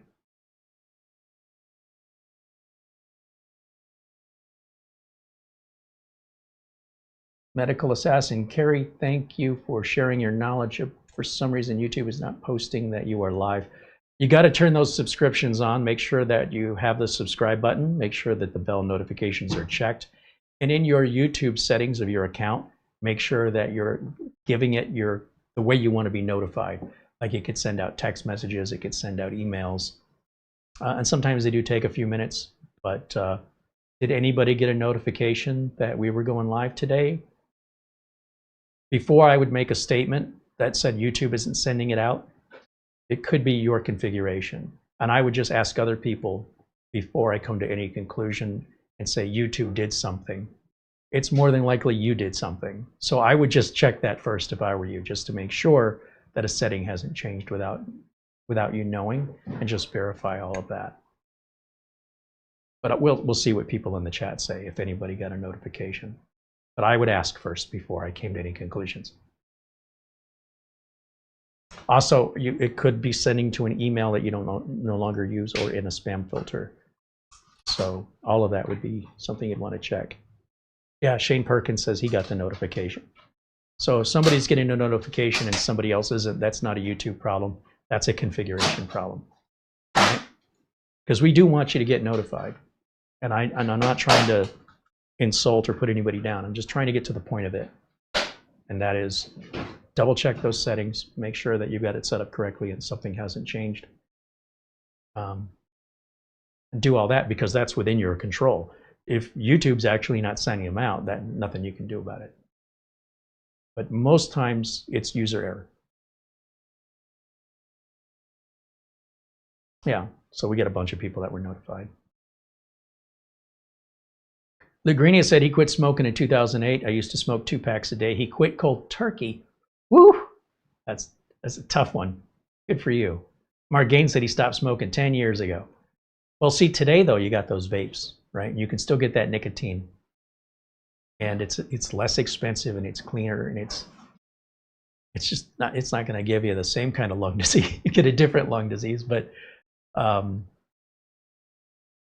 then what you can do is you can get vapes after a while with lower and lower nicotine and wean yourself off, and to a point where you have no nicotine in it and you just have the habit of having something to put in your mouth. And you know, you've been doing that for years. Back in the day, I remember people talking about using toothpicks, something to replace a cigarette, to give you something to fidget around with. But you can get the vapes without the nicotine. You can wean yourself right off of it and still have that feeling of smoking without actually any of the bad stuff. LJ says he didn't get notification either. So again, I would double check your settings. Scott said he quit smoking in 2003. Again, a cold turkey just stopped. Good for you guys. I know it's not easy. It's going to save you a lot of money and probably add years to your life. And other people that have to be around you, and it's all embedded in your car, it's in your clothes, it's in your skin, it's all in your furniture in your house. It's just, if you're not a smoker, it's disgusting.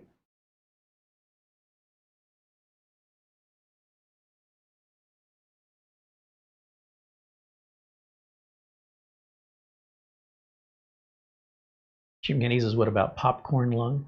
Oh, I'm not suggesting vapes are safe. I'm saying they're better than cigarettes and they're cheaper. And ideally, you would wean yourself off of them completely. But if you can't quit, and the best you can do is ease yourself from cigarettes into vapes, I don't know that popcorn lung is necessarily as critical or as common as just lung cancer. I don't know, and I don't know that the medical community knows yet because it's still fairly new. If you do anything if you eat bacon every day and I eat a pack of bacon, I'm up to 2 packets of bacon a day. The human body's not made like a machine, right? We have to have some balance in it. And if you're smoking cigarettes every single day, multiple cigarettes a day, every day over time, it's the same as, having a pack of, how many packs of bacon do you eat a day? If you keep pounding on your body over and over with the same thing day after day after day, I don't care what it is. Maybe you jog every single day. Your knees are going to go out. I'm telling you, you're going to have problems with your knees. So we have to find balance in life. We have to kind of counter things. And it doesn't mean we have to cut things out necessarily entirely. I can still have some bacon, but maybe not every single day without fail for years. That will take a toll on your body with everything. That's the way I view the world. So I'm not a doctor, what do I know? But in my life, I can definitely feel a difference. For a while you saw me drinking a lot of Coca-Cola. Then for a while it was bottles of water. Now we're on to Gatorade. I'm starting to feel a little long in the tooth on the Gatorade. That'll probably switch again soon. It's inherent in me. I can't explain it. But when I feel like I'm getting too much of something, I stop. So when's the last time you've seen a Coca-Cola up here? And that's why. I've just had too much of it. My body tells me I don't want this anymore. I don't crave it. I don't desire it. And I feel very lucky that I have that awareness. I usually get indications, right? Maybe I'm feeling terrible day after day, and I wonder, what am I doing? Am I not moving around enough? Am I eating some of the bad things? Am I eating too much? Am I overeating? Once in a while, it's fine. But am I doing it every day? And how do I feel? I don't feel good. I need to make a change. So that's what I do. And I know most people probably don't do that. I feel very lucky that I'm not oblivious to it. And I'm not a victim to it. I control it. If I feel like I'm getting fat, I stop. Like, okay, I have to change. I don't like how big I'm feeling. I don't need a doctor to tell me. I feel it, and I don't like it. And that's my motivation to change it. But I don't just wake up one morning and go, I think I want to change this today. Something inside of me changes. I can't explain it. And it drives me to want to make that change. It's not a fight. I want to do it. And I want to do it whenever my body tells me, and I just listen to it. I mean, I also believe if I'm like craving a cucumber, I figure maybe there's something my body needs, some nutrient in that cucumber, for example. So honor it. Go get a cucumber and eat it. Why not? I don't need to know for sure why I'm craving it, but if it's whatever it is, maybe I'm craving cotton candy. As long as I'm not craving it every day. All right, enough of that. I'm not a doctor, so I can only tell you from my own personal life experience in my body. All our physiology is different. I don't expect my processes to work for anybody else.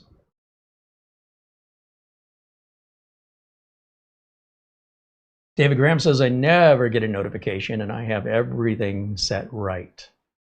I would try a different email address. So if you can, I don't know, a lot of people that that have notification issues may be using an email service that's blocking the messages. So if you sign up for a free Gmail account and you assign that to send the messages there, that will likely allow the messages through. Because remember, Google owns YouTube and Google's not going to block messages from YouTube. Speaking of healthy diet, don't forget the cookbook. Well, yes, you know, Mara's got her 2 cookbooks out now that are all about a low carb, zero sugar diet without sacrificing texture or taste. And she has to live this way. It's not a choice for her. People that struggle with blood sugar issues, diabetics and such, can live very short lives because they give in to the sugars and why not, right? Because they taste so damn good. But what if there was alternatives, especially with new ingredients available today for flour replacement that's low carb, sugar replacement that's zero sugar, things like allulose, that works in very much the same way as sugars as far as flavor and recipes go, but without any of the negative effects. Most people don't know about this stuff, or if you're in Europe, they don't even think they allow allulose yet, even despite the fact there's no evidence ever that it causes any harm. I think the European Union is like, well, there's no evidence that it doesn't. Okay, that's weird. So I feel bad for people fighting blood sugar issues in Europe who can't have access to allulose. But in the meantime, if you do have access to it and you don't know about it, you should be using it, because it is an example like that where Mara has developed her own recipes for everyday common meals where you can still have your cake and eat it too. What's the point of having cake if you can't eat it? It's always a weird expression. You can have your cake and eat it too. If I wasn't going to eat it, what good is it? All right. Those books are available on Amazon. Links for those books are below the video notes. And of course, you're supporting us. You're supporting Mara. And she's working on book number 3 as we speak. She's got thousands of recipes. And all different, you know, appetizers, desserts, main meals. And it's all mostly an interpretation or redefining, a reimagining of, I don't even want to say that. It's like a healthy clone of familiar dishes. With the goal being that you're not going to taste the difference. And it depends on your palate. I know a lot of smokers, speaking of smoking, they can't taste anything anymore. As long as the texture's there, they're happy. But in some cases, there's still going to be a bit of a difference that you may or may not prefer. The textures nowadays, they're pretty damn spot on when it comes to breads and other types of foods, cooking with these alternate ingredients. And it may actually be the opposite. You may actually prefer the way it tastes better this way with these ingredients because they're more pure. And you won't know until you try it. And of course, because they're recipes, you can modify them to your own preferences. You can add ingredients that you feel needs to be in part of a recipe. And Mara encourages that. And in fact, Mara even encourages people to email the channel email if they have recipe questions or wonder if she has a recipe for something that's not in the books yet. She probably does. She just hasn't gotten to it yet. But she's happy to share her recipes if people ask, or to offer recipe advice if people are looking for making a healthy alternative to a popular dish she's probably already done it.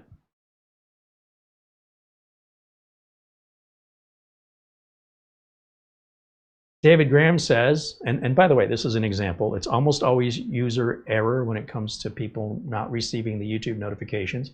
I don't say that as an insult. I'm not saying people are dumb. Please don't hear that, because that's not what I'm saying. I'm saying when you're having a problem like that, the first place I want you to check is the mirror. And I'm telling you that to be helpful. So David Graham, for example, says, my bad. I have Comcast set up as my primary email. But I just checked my Google account, and in fact, the YouTube notification has been there the whole time. So this is what I'm talking about. Before blaming YouTube,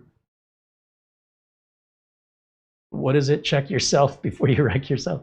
Just confirm, double check, so that you don't have to say, my bad, you know, and it's okay. We all do it. I do it too. But the first place when I diagnose something, I don't just assume when a system doesn't turn on, it's a power supply. Could be a ton of other things, and we need to test and verify. So just verify, and if the problem still exists, then you can say, hey, can anybody help? Before coming to any conclusion that you know what the answer is. Because if you knew what the answer was, you wouldn't be saying it doesn't work. All right, we want to help you, but you know, coming to conclusions without verification, there's no way for us to help you down that road. We both got to travel the same road together. That makes it's common sense, and it'll get us there quicker. And it's your choice if you want to do that, of course. But that's a real live example right there. And I do it. I'll do it live on camera. I'll do some thing where I'm like, this thing isn't working, and it's me. I'm the one that's not working. All right, let's get back over here, see what we're doing.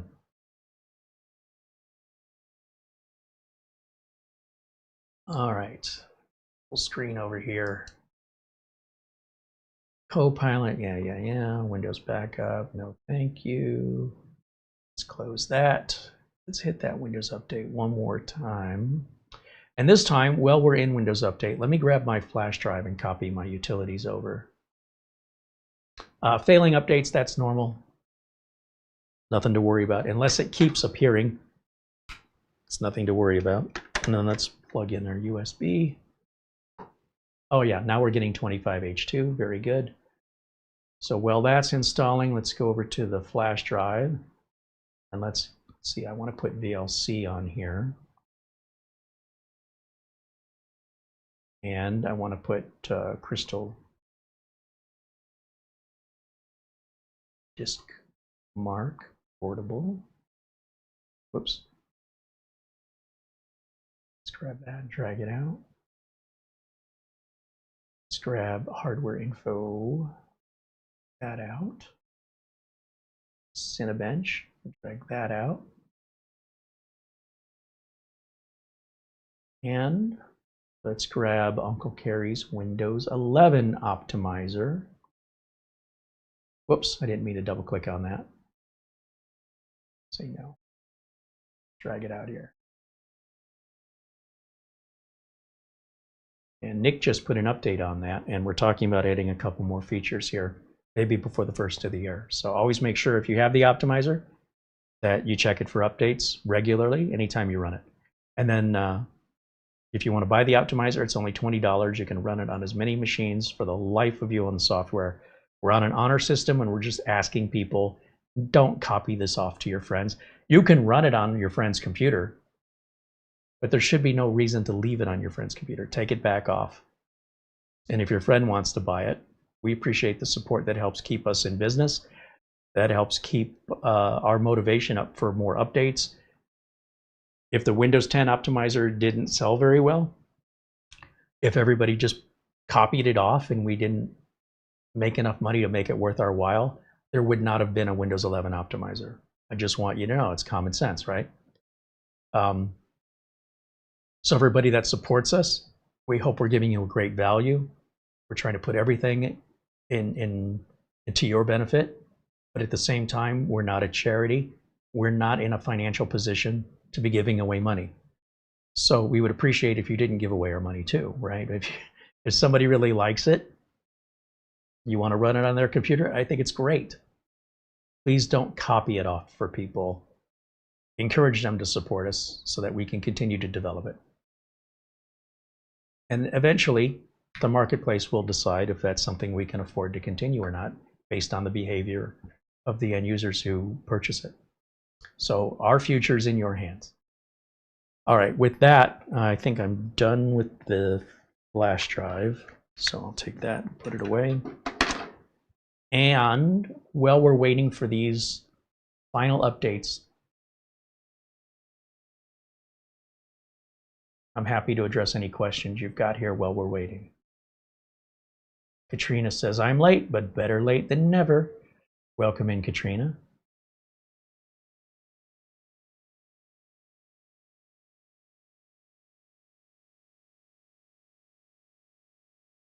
Andy says, for grins and giggles, would you run Cinnamon? Well, I would say it's not just grins and giggles. I mean, this is what this is built to do. Not only should it run Cinebench just fine, we should see fantastic numbers, benchmark results. That's what this machine is designed to do. When we run Cinebench on those little budget machines, we're beating the heck out of them. You know, they're not really designed for that. Any computer will run Cinebench, but the score that it gets, the benchmark, is going to be reflected upon how old is that computer and what was it built to do. So if you take some tool and you're using it for a purpose it wasn't designed for, if you take a straight edge screwdriver and hammer it like it's a chisel, I suppose you could get the job done, but it's going to look terrible. No professional would ever do that. So yeah, absolutely, Cinebench. To me, it's not a grins and giggles thing. That this is a tool designed specifically for that kind of work. Then we should see amazing numbers. So we absolutely will be running it. I just want to get the updates in first.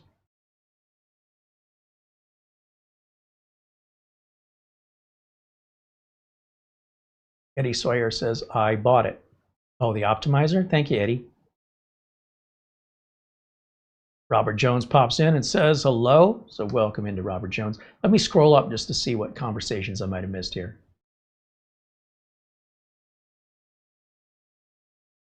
Themo Partner says, I have type 1 diabetes and I know the struggle. When you know these recipes as a T1D, you realize the struggle ain't so bad. Not anymore. It's still bad if you're still living under the diet conditions of yesteryear. But once you're made aware of these alternative ingredients and how closely they mimic those traditional ingredients, it'll open a whole new doorway to you.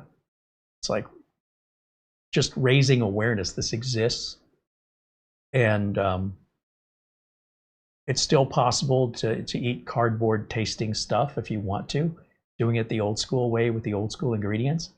Much like technology, these new ingredients that have come out as alternatives to flours and sugars, it was one thing. Do you remember Tab, the soda from Coca-Cola? Was it 1 calorie Tab or something? Been around for like 30 years. I've always thought it was disgusting. And they were using what, aspartame or something. Then there was stevia. And then there's these sugar alcohols, which are not good for diabetics, the maltonols and these other ones, sorbitol. And then you get other sweeteners. And over the years, just like the plant-based meats for people that are vegan, the plant-based meats were horrible, horrible. But then you start looking at like what work and science has been done with Impossible Burgers and Beyond Beef and things like that. And you'd be hard pressed to tell a difference. You know, like that looks like meat, it acts like meat. How is that a plant? Granted, there's a lot of processing involved for that to happen. And it may not be healthier for you, but that's not my point. My point is that we went from like black bean vegan meat alternatives. They're nothing at all like meat. To now, you put, you know, the Impossible Burger next to a regular burger, cut into it, you know, look at it. It looks like it's got the same like juice, the same blood, if you will. They're hard to tell apart. And then eating them, I imagine there's probably a bit of a taste difference, but depending on the condiments you put on it, you may not even notice it, but it's really close. In much the same way, allulose is to like aspartame. Like it's so many evolutions to get us to allulose. And allulose is not some chemically produced thing. It's a natural forming ingredient in, like, is it coming from monk fruit or something? I can't remember. And they extract it out. And it's natural. So you don't have to feel like, well, there's these chemicals to create these sugar alternatives. And yes, that's true on other sugar alternatives, but not with allulose. Google it if you want to learn more. And of course, if you're in Europe, I don't know what to tell you. If Europe's not allowing it, you know, maybe put some pressure on your government to get that through without any evidence. If there was evidence that showed allulose was dangerous, I could understand what the EU is doing. But when they're saying we don't know if it's dangerous, we have no evidence to suggest it is, so we're not going to let you buy it, I think they're doing more harm to their population in the EU than if they just let it be, because here in the US it's been available for a few years now and nobody's reporting any medical conditions as a result of allulose. It's just not a thing. So sometimes the EU, I don't know. I don't live there, so I'll keep my thoughts to myself, but that one upsets me. I'll tell you that. It really upsets me. They're making a decision without any knowledge. Get the knowledge, and then if you have reason to make that decision, then say, okay, we know for a reason that we don't want to allow this. But to say we don't know if there's a reason, so we're not going to allow it, is backwards.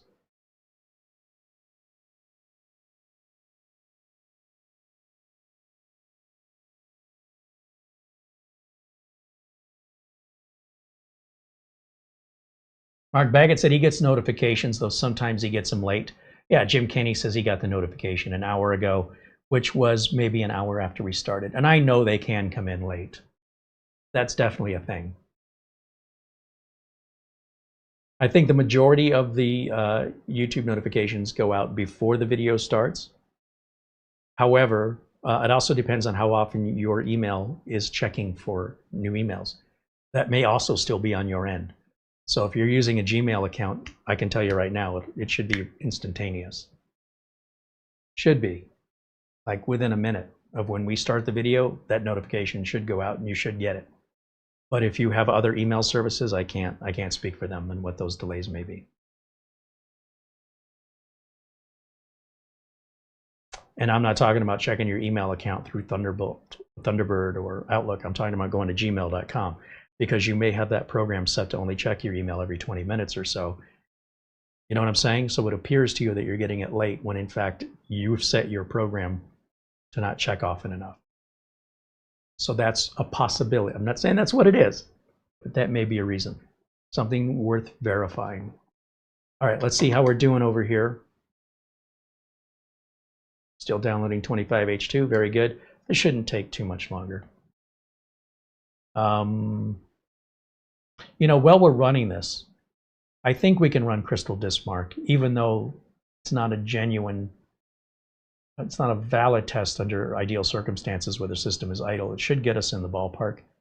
So let me switch back over real quick, and let's just see what kind of numbers we're getting out of this NVMe drive.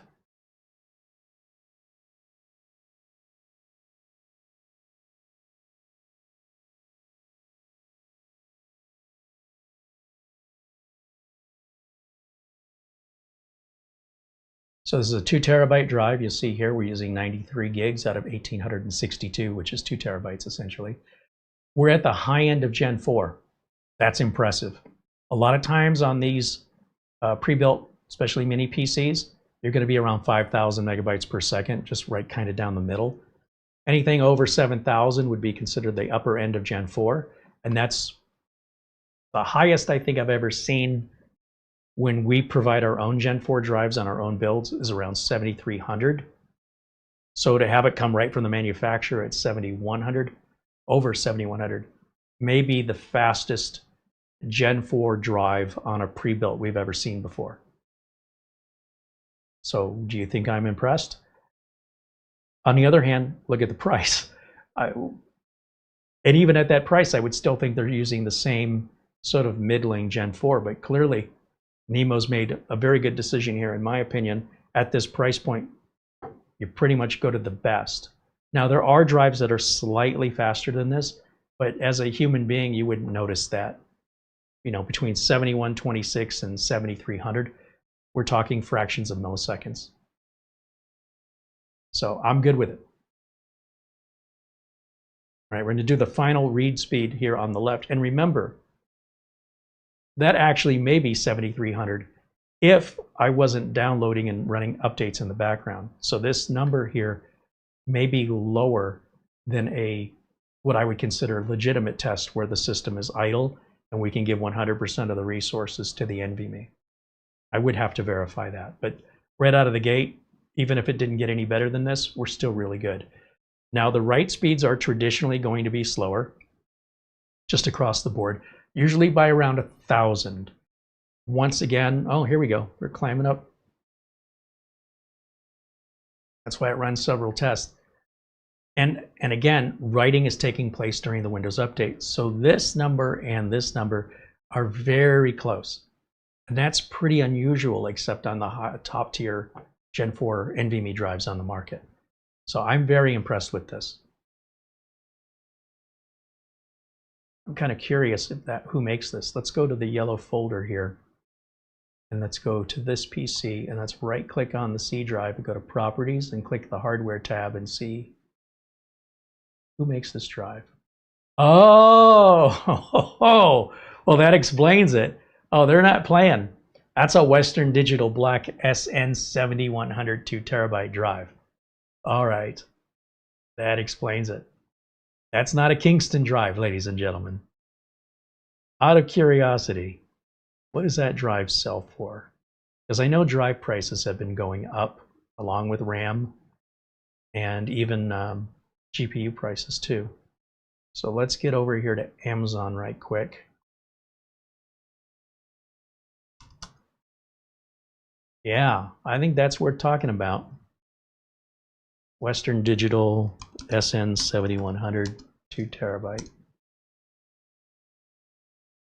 So if you were to just buy this drive, it looks like between $202 and $210. Oh, I guess this is the X for Xbox. So, okay, this one right here. If you were just going to buy the drive, you'd be paying, so subtract this off the price of the unit. You want to break down what you're paying for and why this is such a good price. Just that piece alone for you to buy that, plus sales tax, right? That's over $200 just for that one component. And of course, Western Digital and SanDisk are the same company. Western Digital bought them. So don't be confused that you see two different company names.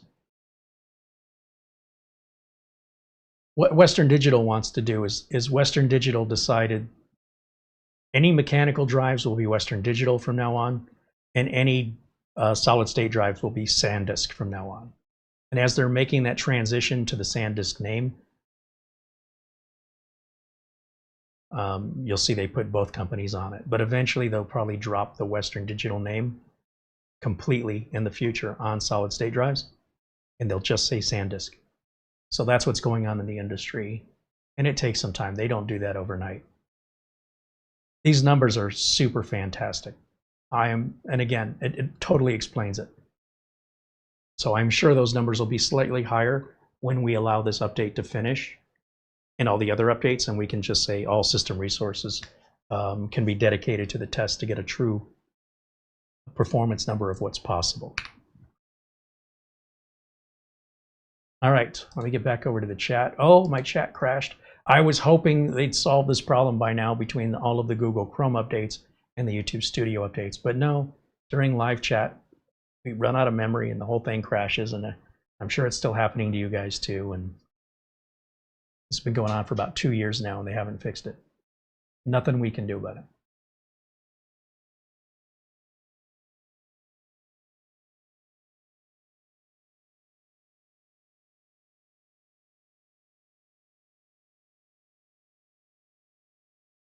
And NY Renal MD says, I got similar numbers for a Kingston drive.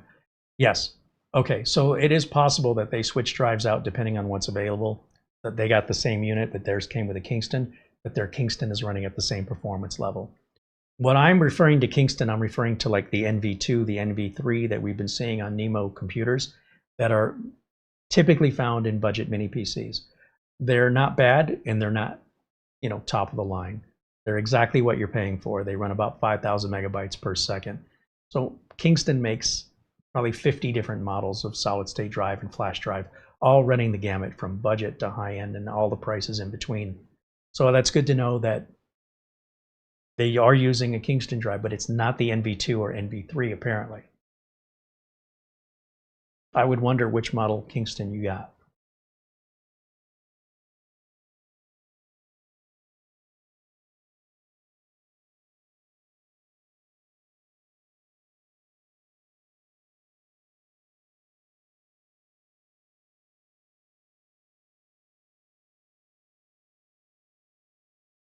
Now they're correcting and saying it's not a Kingston, it's a Western Digital 7100. That sounds better. And that's the same drive we just showed. All right. If that's the case, then you have the same drive we have. But understand that when manufacturers, whether it's Dell or any PC manufacturer, runs low on a particular part, it's not uncommon for them to switch to an equivalent part from a different manufacturer because they have to keep production running. So when you tell me you've got a Kingston drive, I'm going to tell you why you got it. But then when you back it up and say, no, I actually have the same drive. I want to make sure that viewers understand what they should expect when if they decide they want to order this, that they should be seeing the same parts under the same configuration for that price. And if the parts are different, then the reason for that would be because, you know, they ran out of something and they had to find a substitution.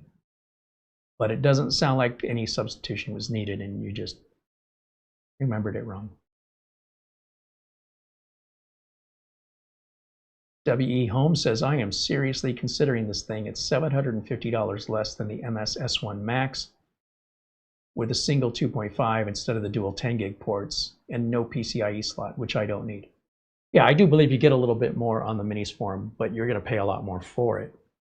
Both, they're great companies. I love Minis Forum. I don't think that's a secret. I also love NIMO. We're seeing some mistakes from NIMO from time to time, but once we make them aware of it, they're quick to correct them. And they seem to appreciate that we're bringing it to their attention. Like the fact that this, we'll check it again, but we didn't have activation here. I think it's just a mistake. And, you know, you got to make somebody aware if they're not aware of it and give them a chance to make it right. Good companies will always make it right, and they'll do it without hesitation. They'll be quick to respond. And so that's what's important to me. It's not about mistakes companies make. It's how expedient and responsive are they to addressing them. And that's what I think separates the pros from the amateurs.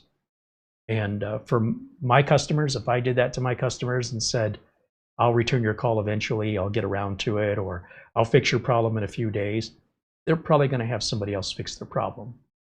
You understand? And since that's how I live my life under those values, that's what I expect when I give my business to somebody else. I put the same demands on that business that my customers put on me. Why wouldn't I? The same rules should apply to us all in business. And if you want to play by a different set of rules, but you're not making that clear, I want to warn everybody. That's who I am. And if you are playing by the same set of rules, we're playing the same game, and we're playing by the same rules, and you do a great job, then I want people to know about you. But unfortunately, rule enforcement is usually dictated by the marketplace. You burn enough customers, it's inevitable. You're going to go out of business, and probably quickly. But if you always do the right thing, you're probably going to have a business that lasts a long time, especially if you charge a fair price. Don't charge too little or you'll go out of business. Businesses want to die. They constantly need to be revived and audited, and you know, you got to be like a helicopter parent if the business is your child. Every day that business wants to kill itself. It's funny to me, but it's true. All right, let's get back over here real quick. All right, so yeah, that's downloading. What was I gonna, oh, I was gonna check activation status. We'll just come down here and type activation. That's fine. See if Windows is activated. Yeah, so this would have activated by now. So I think it's just missing the product code. It's clearly not in the BIOS. And we may have an early prototype. This may not be a shipping model. We did not order this from Amazon. Oh, good timing. And the person in the chat, NY Renal MD, did yours come activated? Because that could be the difference. We could have a prototype here.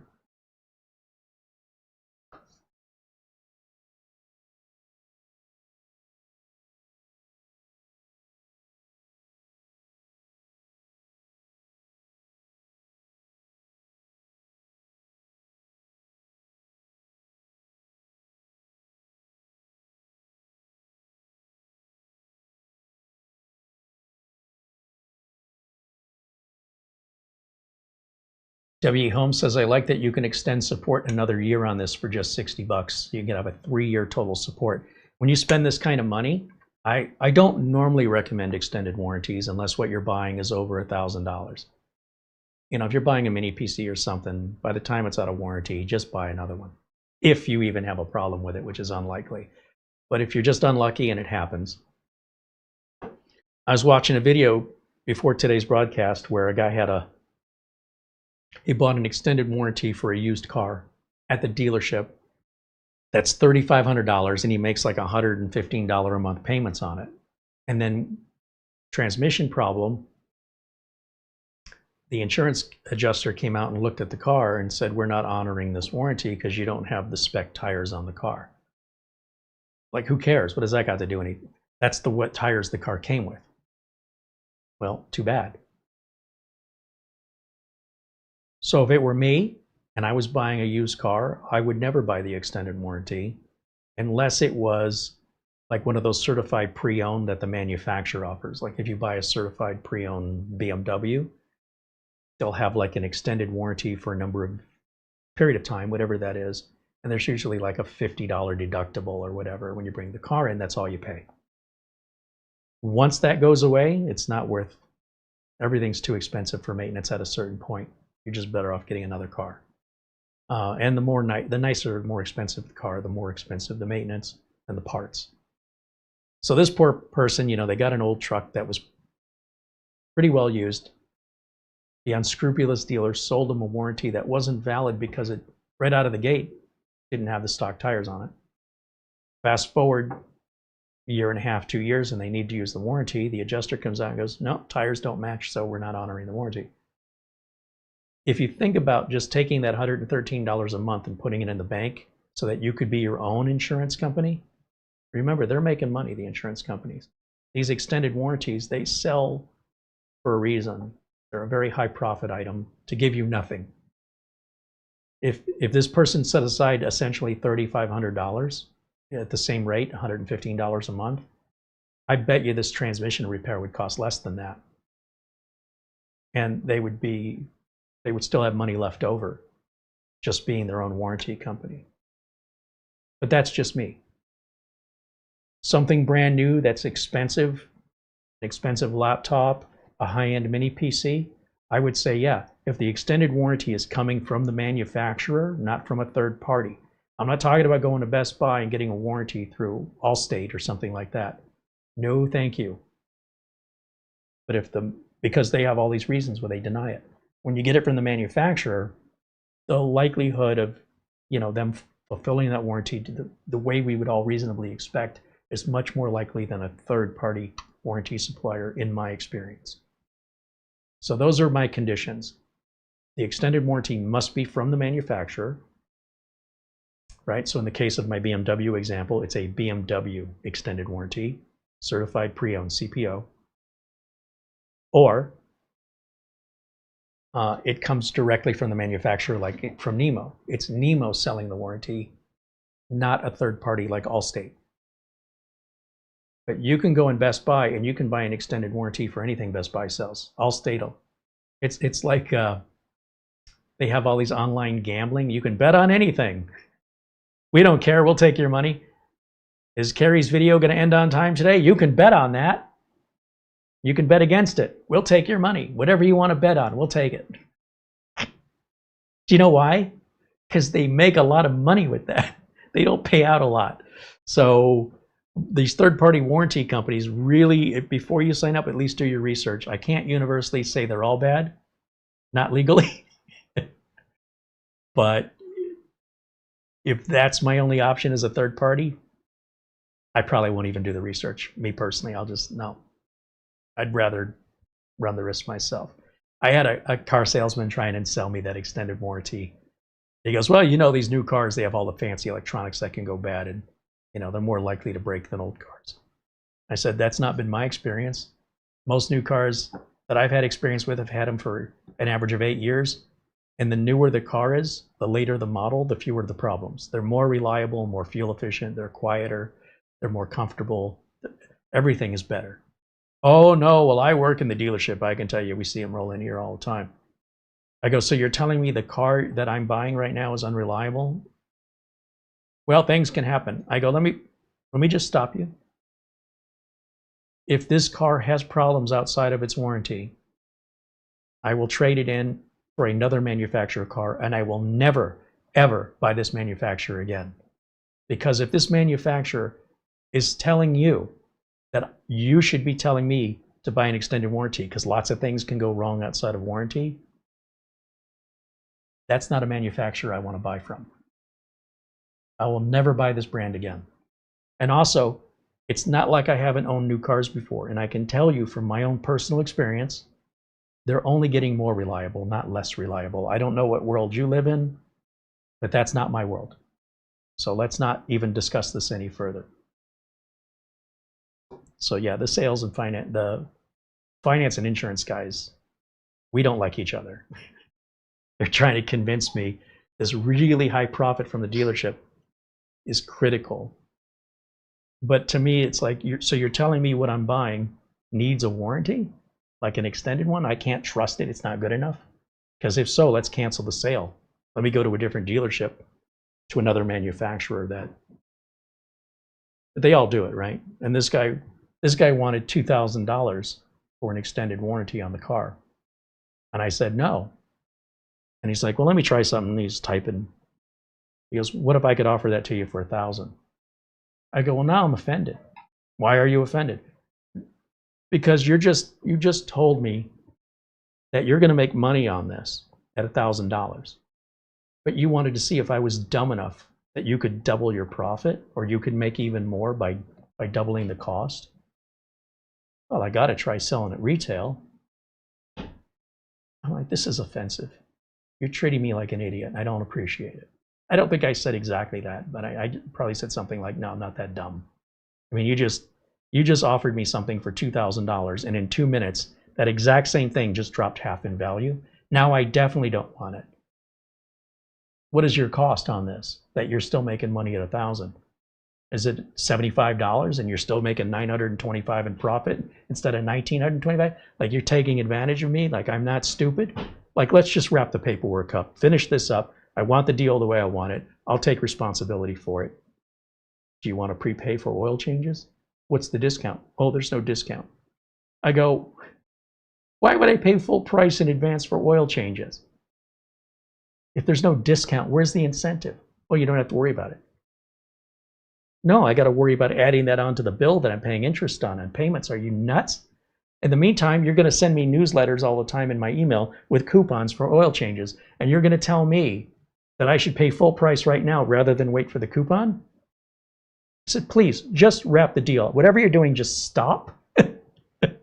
I hate shopping for cars. I hate it. Do I look that stupid? I must. All right, anyway, went off track. Let's get back over here real quick and see where we're at. All right, so we've rebooted here. Now I know there's still a couple more updates. I'm not going to do them right now because instead I want to go ahead and start Cinebench up. And first, we start the hardware info so we can see our current temperatures. So hardware info 64. These are all free applications. You can Google them if you want to download them. I just want the sensors.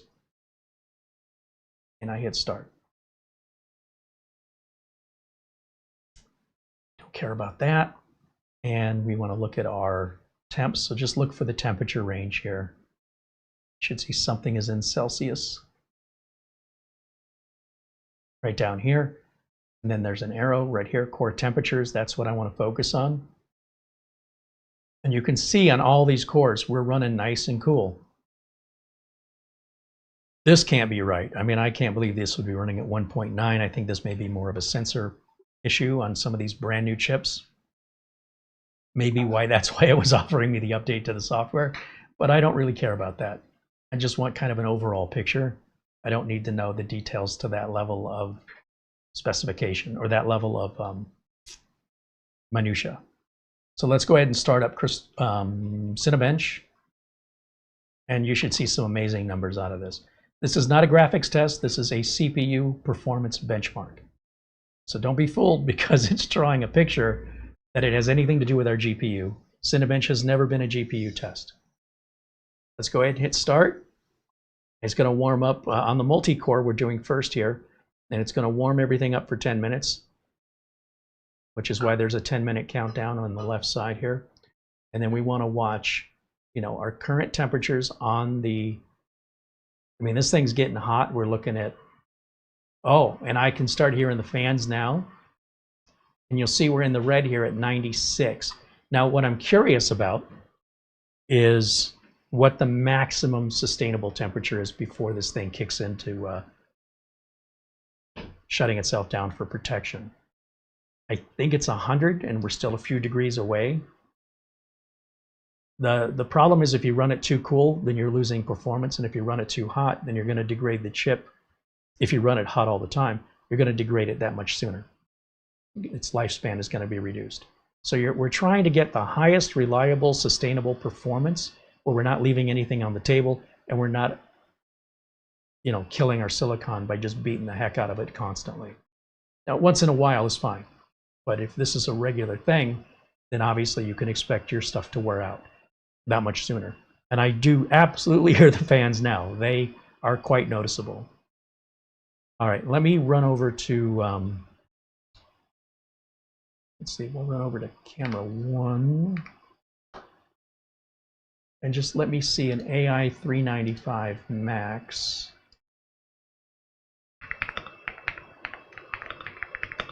CPU throttle. I'll just type CPU max temp. That ought to get us there with a Google search. 100 degrees Celsius. All right, so we definitely don't want to be at 100 degrees Celsius for any period of time. We can hit it once in a while, that's fine. And we don't want to be at 85, knowing we could be getting more performance out of it because we're afraid of running it too hot. So the engineers who make these computers, who engineer them, who engineer the coolers and whatnot, they're tuned to be balanced for all workloads. And when you put an extreme workload on it, this is not a realistic test in the sense that this would be an example of normal use case. This is an extreme use case for an extreme period of time. And we're saying under the worst possible conditions, just how loud and how hot will this get? That's not normal. And if it is normal for you, then it's normal for you. It's not normal for the rest of us. If I'm editing a video, I normally won't hear the computer at all. But when I render the video, that's when I'll start hearing fans ramp up. And during the rendering time, if I'm seeing high temps, that's what's supposed to happen. But we just don't want them too hot or for too long. So for too long would be day after day after day. If that's the case, you've underbought what you really need. If you're using your computer that hard, regardless if it's a budget PC or a high-end PC, if it's constantly cranking out fan noise, you're either overusing, like you've underpurchased. Think of it like you bought a little tiny cheap budget Kia Soul and you're towing a big heavy boat behind it, and every time you go up a hill, your RPMs are way up here and your speedometers, you're going to kill that engine because you didn't buy the right car to do that job. You underpurchased for your needs. But if it's one time you took a boat to the lake, it's not even your boat, you don't normally tow a boat, and you're like, wow, this car really struggled. Just doing it that one time ain't going to hurt anything. But it's not going to do well over time if you continue to do that. You need a better designed, more powerful car for that. All right? So if you're not towing a boat, the Kia Soul's probably fine. And if you're not towing a boat, you probably don't need the dually F-150 diesel. You might want it, but you probably don't need it unless you need that towing capacity or some other use case scenario like that. So don't assume that all computers are the same, or that, you know, just because you buy at a certain price point, that it somehow is going to accommodate your use case scenario. Because I don't know what your use case scenario is, and therefore I can't tell you what's the best purchase for you. But what I can say is, like, when I render videos and I hear the system crank up as it's cranking out these 4K edits, it's maybe 20 minutes, an hour. I mean, I've seen them go 2 hours. That's fine. But if I'm doing that every single day for 4 or 5 hours a day, then what that's telling me is the system I bought is essentially that Kia Soul, and I'm towing a boat with it, and I've underpurchased for my needs. But this is what it's designed to do. But this is an extreme example and not regular, ordinary, hour after hour, day after day use. If you do that to any computer, it's not just exclusive to this, any computer, you're going to kill that silicone early. At the same time, you do want the best performance out of it, so it's not going to take any longer, and you definitely want the noise. You want to hear the fans to keep it cool. If I wasn't hearing the fans, I'd be like, uh-oh, something got to be wrong. All right, let me go back over here and just to check on it, see how we're doing.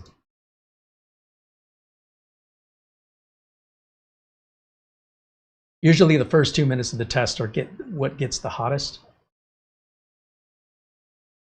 And I'm not too worried about these numbers. I'm looking at these numbers here, the actual cores, and these are our maximum temperatures that we've hit on these individual cores.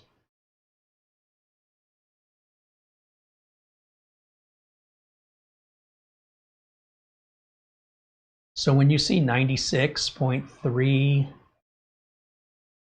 that means it temporarily hit that temperature during a certain portion of the test, because what you look at over here is the current.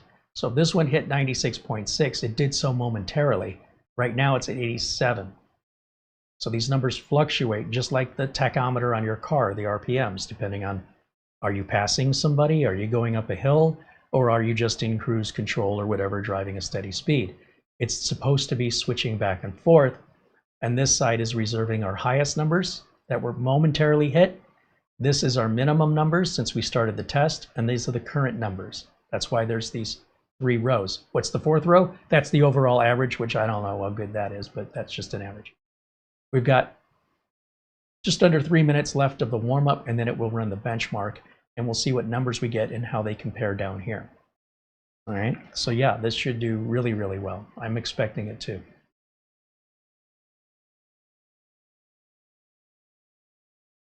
Andy says not too bad, most running below 90.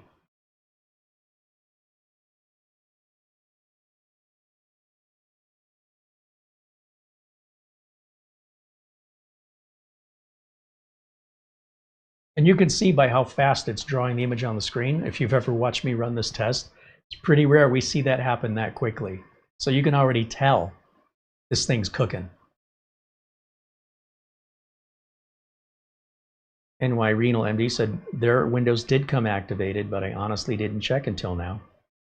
I registered with Windows only to save the BitLocker in case I trip it down the road.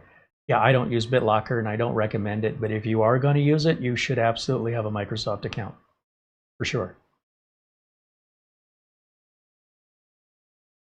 Wee Holmes says, my blood pressure goes up just driving our car to the dealership. Nothing but dreadful experiences there. And I would find another dealership. I'm sure other dealerships will appreciate your business. There are good ones out there.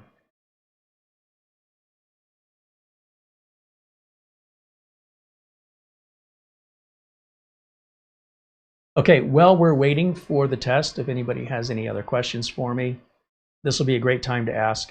We're probably going to wrap this up here within the next 30 minutes. So, you know, at most, we'll do a 3-hour review on this.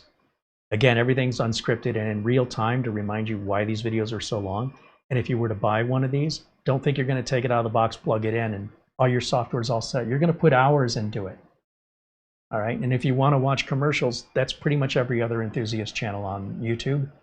There's plenty to choose from. But if you want honest, real life, real technician perspective, there's only a handful of us out here, and you found one. And we thank you for appreciating what we do here.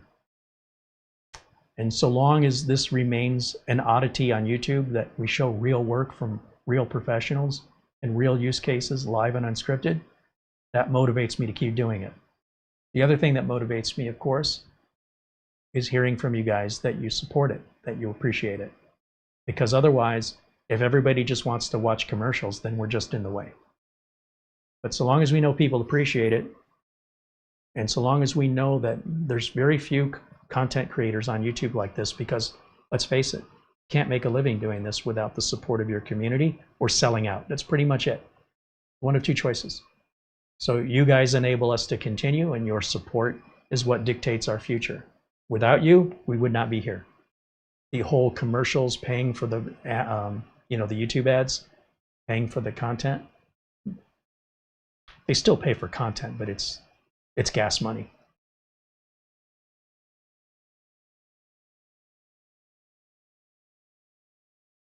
New York Renal MD says, I'm sure you would get upset about this, but the hospital I work with doesn't allow equipment that doesn't use BitLocker. Well, that's probably a government regulatory HIPAA law that the hospital has to comply to, right? It may not be the hospital's rule. It may be the government's rule. And there are regulatory agencies with financial organizations and health organizations that if you work in those organizations, you must abide by. So I don't know that you would be taking this into work. Normally, work would provide you their own computer. They would normally want you using your own computer for the same security reason and support reasons. Their IT department can't help you. They don't know anything about your mini PC. And they wouldn't want the liability of whether or not you could work remotely from home, whether or not you had a virus on your computer or a problem with it. That's not their responsibility. So most large organizations and even medium-sized organizations will provide the computers, they'll provide the tools to their employees, and you are to only use those tools for work and not for personal use. And then the opposite, use your personal computer and you don't associate that with work. So I can't see why you would put BitLocker on your personal computer, because normally that wouldn't be allowed to use your personal computer for work. Maybe your company's different, but that would be very unusual. All right, the fans have quieted down here, so it sounds like it's done on this test. Let's go check.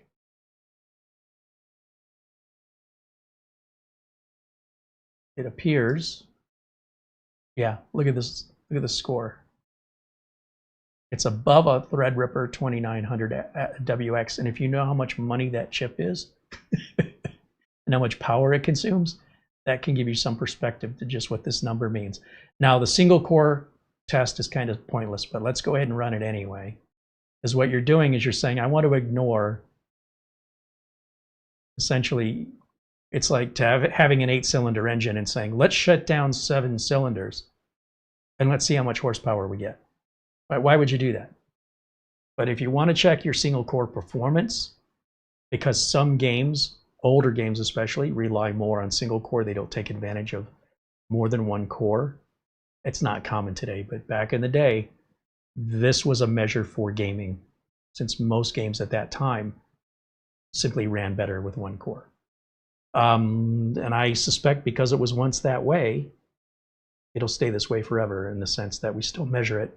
It's like, why don't we have an A drive or a B drive? Because those used to be floppy drive designations. Well, when's the last time you've seen a floppy drive? Doesn't matter, it's set in stone now. Your first drive has to be C now.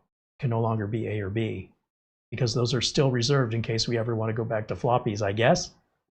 That decisions, I don't know who's making these decisions, but that's the way it is. And I suspect the single core test and the performance measure of that, why it was done, doesn't really exist anymore to the best of my knowledge, but we still do it.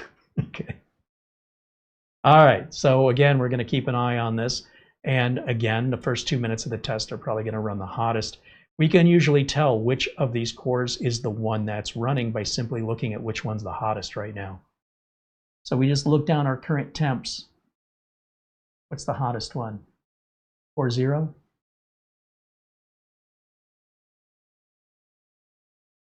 That's probably the one we're running on right there. And anything neighboring Core 0 gets the residual heat from around it, so it's probably going to run a little warmer because it's literally a less than a human hair's distance apart. So that would be my guess, is we're using Core 0. All right, with that, we'll let that continue and go back to your chat room questions, after which we will plan on wrapping things up today. I can't tell you enough how much we appreciate NIMO for giving us this opportunity to review this unit. Like I said, I think we're the first on YouTube to have it in hand. I might be mistaken, but I think this is a YouTube exclusive right now. So you guys, my audience, gets the first real look at it aside from just pictures and voiceover. And it's a hell of a price for this much computer. We know from experience they have good support. They're good people. We also know they're not immune from mistakes. I think we've seen, NY Renal MD in the chat says their button is broken. And I'm sure if you reach out to them, they'll take care of you. And if you do, let us know. Verify that with us. My Windows not being activated, and that's not a big deal. They can just send me a code. I can punch it in, and that's done. And was there anything else?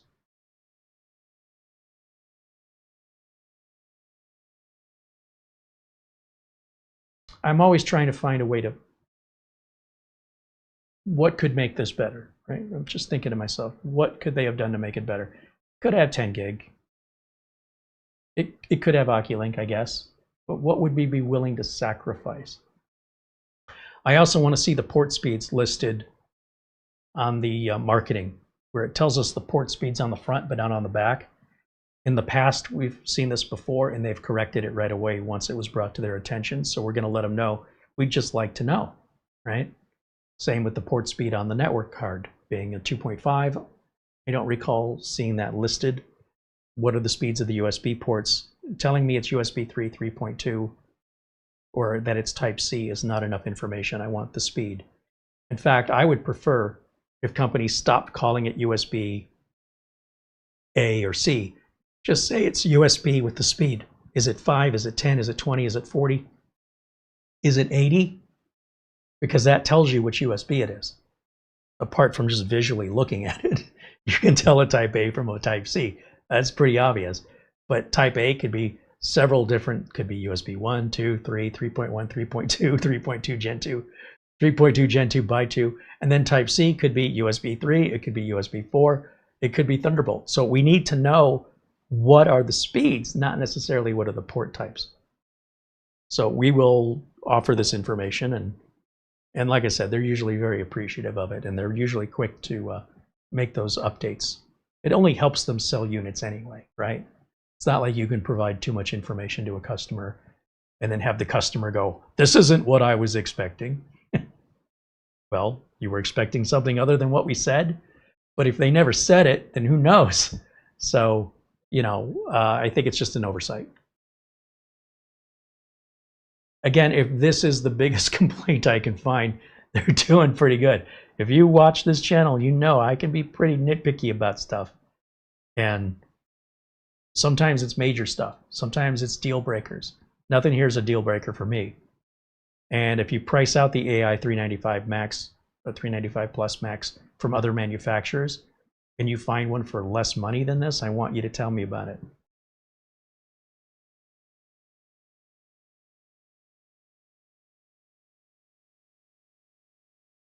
And he says that's a great little small form factor box. I think so. Yeah.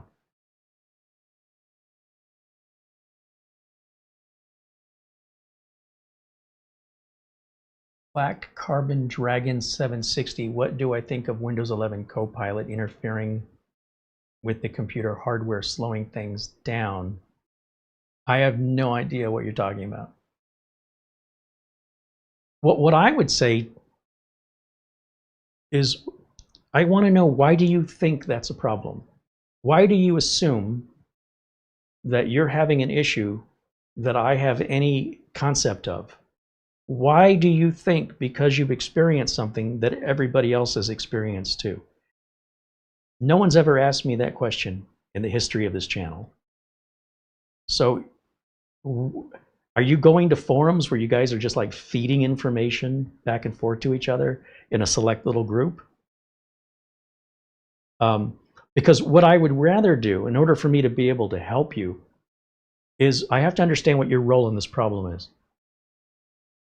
And what I have found more times than not, it's not the computer or the operating system it's the problem.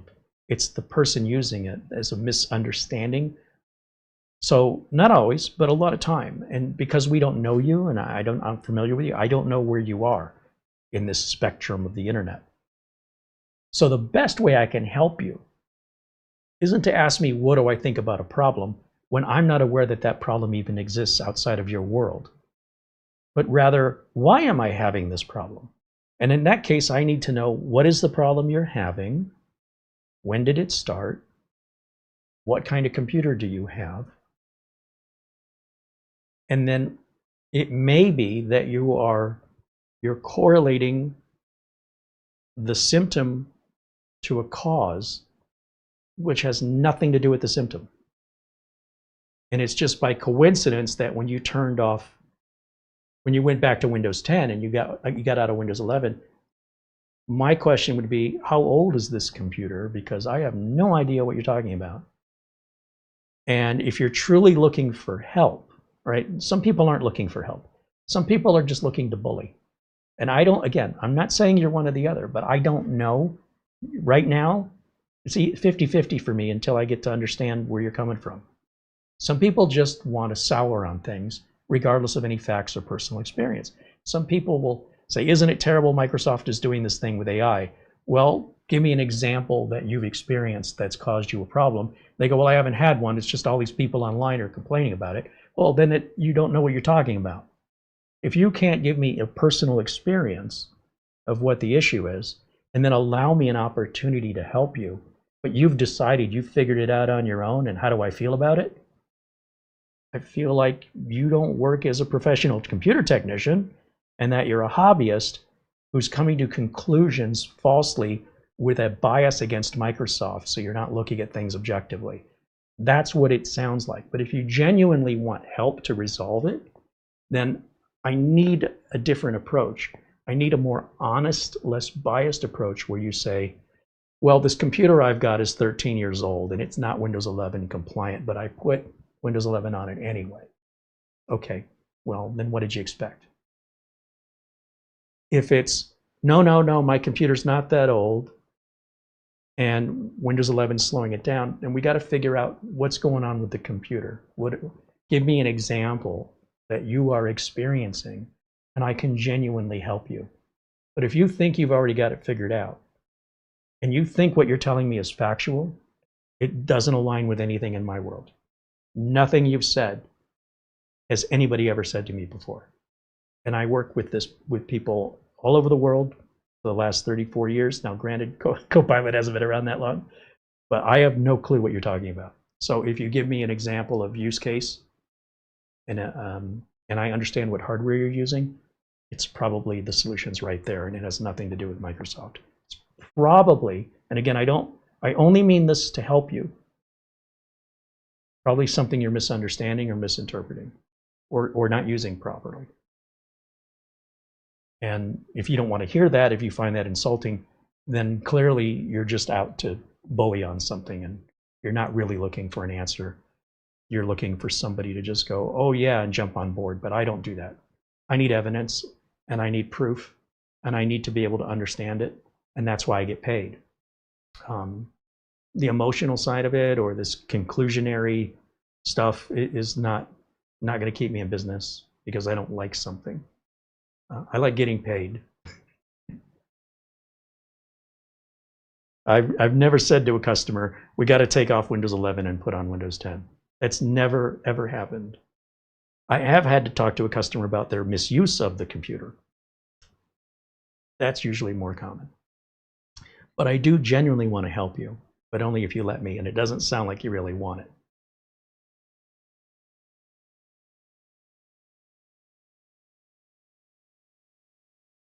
New York Renal MD says, should I share with NIMO that I open this up? I don't think it matters. I wouldn't necessarily volunteer that. I mean, why would you? I'd simply say, hey, the button on the front, it doesn't make any noise, it doesn't click, and I can't change my performance settings. Please advise. And if they say, can you open it up and look? Then tell them, okay, I've opened it up and looked, even though you already did. And I can see, they might ask for a picture, so you might have to open it up again to get a picture. I don't know what they're going to tell you, but I would not try to forecast what they're going to ask you, and I wouldn't volunteer more information other than this doesn't work. Here's the symptom. Please advise. Answer as thoroughly as possible any questions and provide no more information than that. They don't want to see a 3-page discussion. Keep it minimal. They got other things to do. Yes or no, right? Or they ask for a picture and you can take the picture or whatever. And I think you're going to get there a lot faster. Don't try to provide information they didn't ask for. You're just muddying the waters for no reason. You're not expediting it, you're making it slower.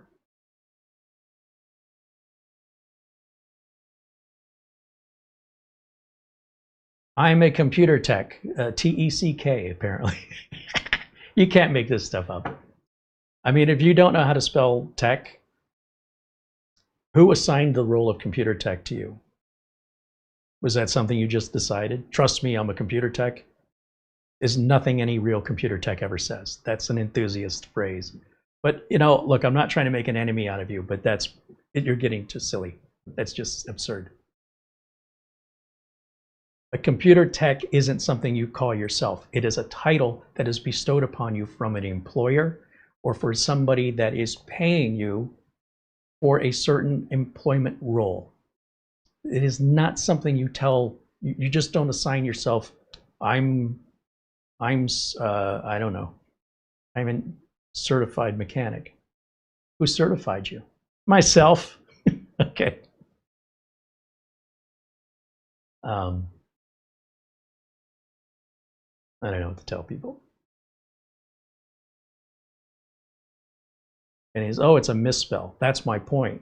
When you're a computer technician, you already know something as simple as a misspelling is often the cause of a problem. People that are real computer techs are far less likely to misspell something because when you work in this industry, you've got to dot those I's and you've got to cross those T's. And if you do it professionally, not as a hobbyist, it affects your productivity and how you're measured by management with whether or not you're earning your hourly rate compared to other workers. So if you're making simple mistakes all the time, something as simple as typing a simple word, and you're doing that constantly, that also tells us the level of detail you work at as a tech. That something so obvious and simple that could be easily corrected, that you're not paying enough attention to detail, right there is a big red flag. You're likely not a tech. And it's not that techs never misspell a word, but they will catch it before anybody else does. If they're real techs, they will see it. They won't wait for somebody else to point it out. So it doesn't sound like you have defined what a tech is the same way that I'm held accountable to customers and to employers. And that's okay. I'm just making you aware you're apparently in another world from the world I live in, and you might be more accustomed to enthusiast videos and Reddit forums than actual computer work. And that's okay too. But if you think you're going to find that enthusiast attitude here, you're in the wrong place, my friend. But instead of doubling down and insisting, that doesn't tell me anything. If you give me an example, I can help you. But for you to just double down, I don't believe you now anymore. I believe you, okay? I don't believe you. I think you've misunderstood something, or you're using something incorrectly. Something is misconfigured. But until I have evidence otherwise, I have no reason not to believe that, because that's just so common on the internet. It's everywhere. But I don't know. I don't know you. But I would genuinely love to help you if you'd stop insisting you know what you're talking about and actually give me the answers to my questions. So until I get those questions, I'm ignoring anything else you have to say. I cannot help you beyond that. I would want to, but if you're not going to be cooperative, we can stop here. I tried. All right, let's go over here. I hear the fans are quieted down. In fact, it's back to silent. Let's go back to full screen. And what's our score on single core? 1956 single core, which again puts us right at the top. Now, bear in mind, these results are years old, right? You can see what we're comparing it to is 11th gen. And obviously, there's been more gens. We're at the 15th gen right now. So comparison numbers just show that evolution I was talking about. What used to be flagship is no longer flagship anymore. This is a new flagship for mobile processors. And there it is right before your eyes. And there's the difference, right? A pretty significant jump between 1500 and 1900. So it's priced accordingly is all I'm trying to get to. Fast NVMe with a Western Digital Gen 4x4 NVMe drive, USB 4 ports, 2.5 gig networking, the Wi-Fi 7. And I can't stress to you how well made this case is. It's a pretty thick cover on here. And if you rewind the video when I took the cover off and you hear just how heavy the empty cover is, they're not using cheap plastic material on this. Something like that costs quite a bit of money to make. And if you ever watch any of these factory, you know, how it's made in the factory type videos, and you see how much work goes into just making the case, it's amazing they can sell it that cheap, in my opinion. There's a YouTube channel called Satisfactory, and they will show you like how coolers are made, liquid coolers and air coolers, how cases are made, and that whole process from the stamping and the anodization and the polishing and the, oh my gosh, and then all of the testing that goes through just to make the case. How is it coming out that cheap? It's just got to be economies of scale. They just got to be doing so much of it. You and I couldn't do it for a fraction of what they're paying to do it, and it's coming out consistently perfect. Anyway.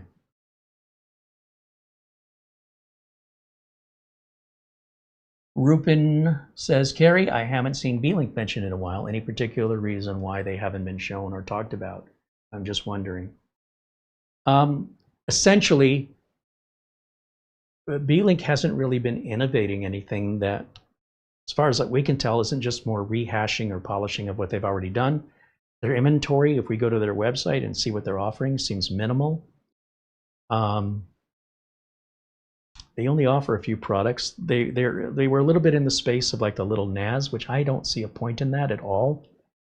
I don't understand what the appeal is for a little tiny NAS that only holds NVMe, because you're just not going to get much storage and it's going to be really expensive for that storage.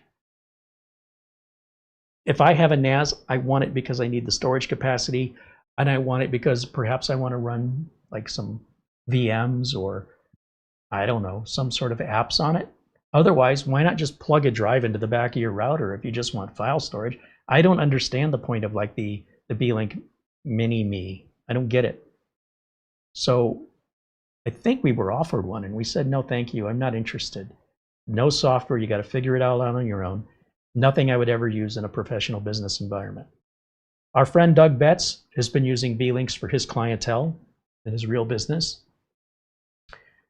And who else was using them?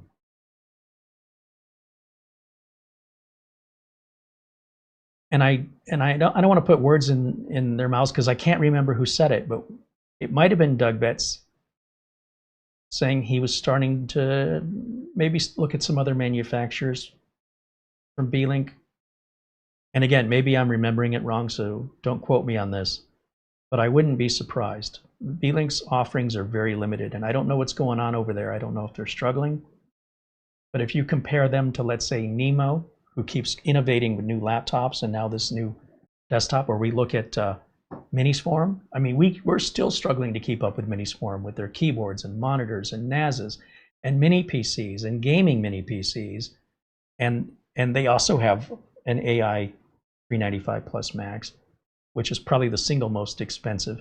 They have mini workstations. They just keep innovating and innovating and innovating. And it was a time where Beelink and Minisforum were kind of bunch of new products, bunch of new products, bunch of new products, bunch of new products. And then Beelink went silent. Something happened and they went silent. And more or less the same happened with Ace Magic. They kind of, they released 1 or 2 computers in the last year or two. They used to release 1 or 2 computers every 1 or 2 months. What happened?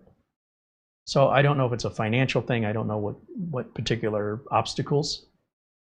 But I haven't really seen anything exciting from Beelink in some time that is anything other than what we can get from Paladin and what we can get from Wowie and what we can get from other manufacturers with more variety and I think better pricing. I don't want that to be the case, but that's why we haven't seen them. We hold nothing against them, just nothing there. I haven't seen anything of value coming out of GMK Tech. I haven't seen anything of value coming from Geekom. And for a while, it was like, wow, look at all this variety and look at how much you have to choose from. And they all kind of almost simultaneously just kind of imploded in. And they're still out there, but the innovation that they once had, it's just not matched the velocity anymore. They've lost all that momentum, and I don't know why. But Minisforum, they haven't lost any momentum at all. NIMO hasn't seemed to have lost any momentum, although we haven't known them very long. They just keep new stuff, new stuff, new stuff. More variety, more options. I love that. I don't necessarily think every product that any of these companies make is perfect, but I do think every product does have an audience that it would appeal to, even if that audience isn't me particularly. And I like that they stand behind their products. I like support from Minisforum. I like support from NIMO. And I don't know what you do with a Beelink computer that doesn't work. Do you ship it outside of the country? Where does it go? So I just don't know. So that's another factor. We've not heard from them. And like I said, maybe the Beelink Mini-Me, which again, I didn't have any interest in. I think that was the last time we ever talked. So am I missing something? Does Beelink have something new, novel, different? And I just don't know. Because they used to. Remember they had the gaming PC, it was like orange. Remember that? The AMD, is it a Ryzen 7? And it was like a little gaming PC. It's a pretty damn good computer. I think we still have one over here. Works fine. It doesn't look like any other mini PC on the market. It was uniquely Beelink. What happened? Where did those people go that developed it? Do they not work there anymore? I'm sad by it. I would love to review more from Beelink, but there just isn't anything there. One thing, maybe?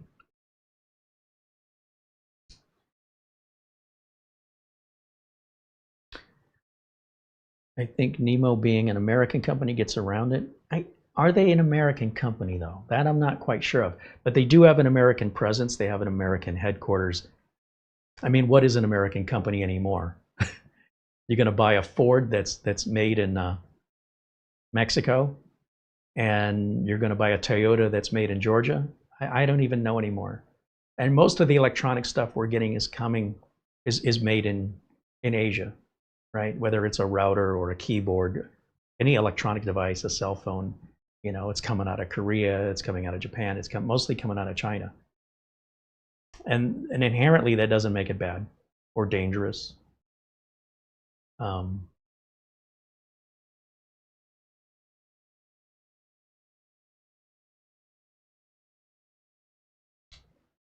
Beelink did put out an AI 395 model. See, I wasn't aware of that. I'm going to look that up real quick, see what it looks like.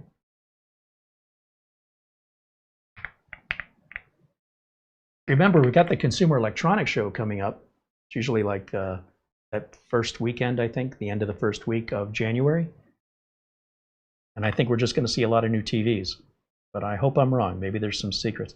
Let's see, Beelink AI Max 395.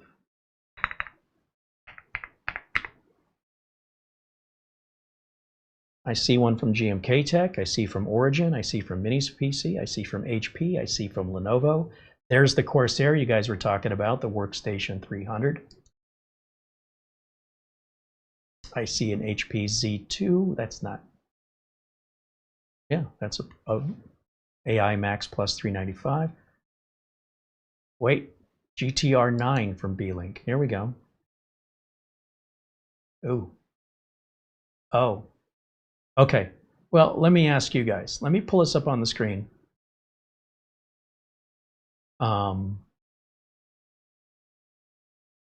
This doesn't look anything close. What's it got? 4 microphones up here for some reason. Card reader, 1 USB port. Ooh. It's really tiny.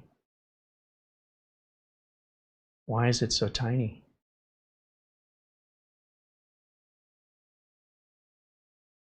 Only a 1-year warranty. NIMO's got a 2-year. It's $2,400. NIMO is cheaper. So this has got 128 gigs and 2 terabyte. It's a Crucial. Why is it so small? Does it have a spare NVMe's? Like, this doesn't seem equal to. This seems inferior to everybody else just because it's got to have less. Oh, there's no built-in power supply. Is there? Oh, maybe that is. It's got a cloverleaf style power cable. Integrated 230 watt power supply. This has, I think, 320 on this one. Yeah, I was thinking of the GTR 7. That was a good machine back in the day.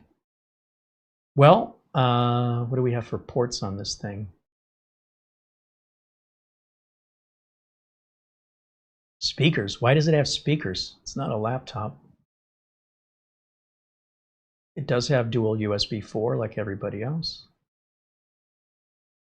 It has 10 gig LAN. That's good. I am very concerned over its size. Everybody else's all look the same. If we go back and look at these results, they almost all look alike. I suppose maybe this Lenovo has more of that B-Link design, but they all kind of look like these little small form factor towers. Even GMK Tech's with that weird top on it and RGB, just, a little silly. But they all kind of look alike. So I'm wondering, what are the consequences of the smaller case? And then the GTI 14 is more of the same. The SER9 is more of the same. And I think that's all they have. I think they only make like 4 models now. Now, look at this Paladin by comparison, the Y01. Now we've got a unique, very attractive design in a very similar form factor size. And just by looks alone, this looks way more interesting to me than just another square box. When I'm looking at this, does this look like a $2,400 computer? Or does it look like every other square box? Whereas this one, you might look at that and go, oh, that looks kind of fancy. I don't know how important that is, but I mean, I think it's something I think people do consider that. Look at the limited number of ports on the front of this HP. And look at the prices. Like, this only has 64 gigs of RAM. This is half, and it's only a 385, not a 395. So of course it's priced cheaper. So I think you're getting your best value here out of NIMO. And that's just boring and limited. I don't even have a USB-A port up here. And look at the price. Are you kidding me? So, all right. Well, I don't feel like I'm missing out on anything. I'd just like to verify I haven't missed something. That train can go on by without me. Nothing against B-Link, but they're just not innovating like they used to.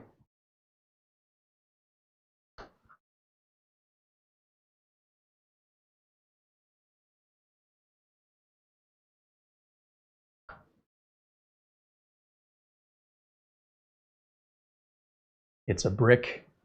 I mean, it doesn't look like a 2400. If I'm spending that kind of money for a computer, I want it to have a unique look. I don't need all the RGB, and I don't need a Wurlitzer. There's a dated reference. But these are promoted as workstations, so they should look like something you use for work.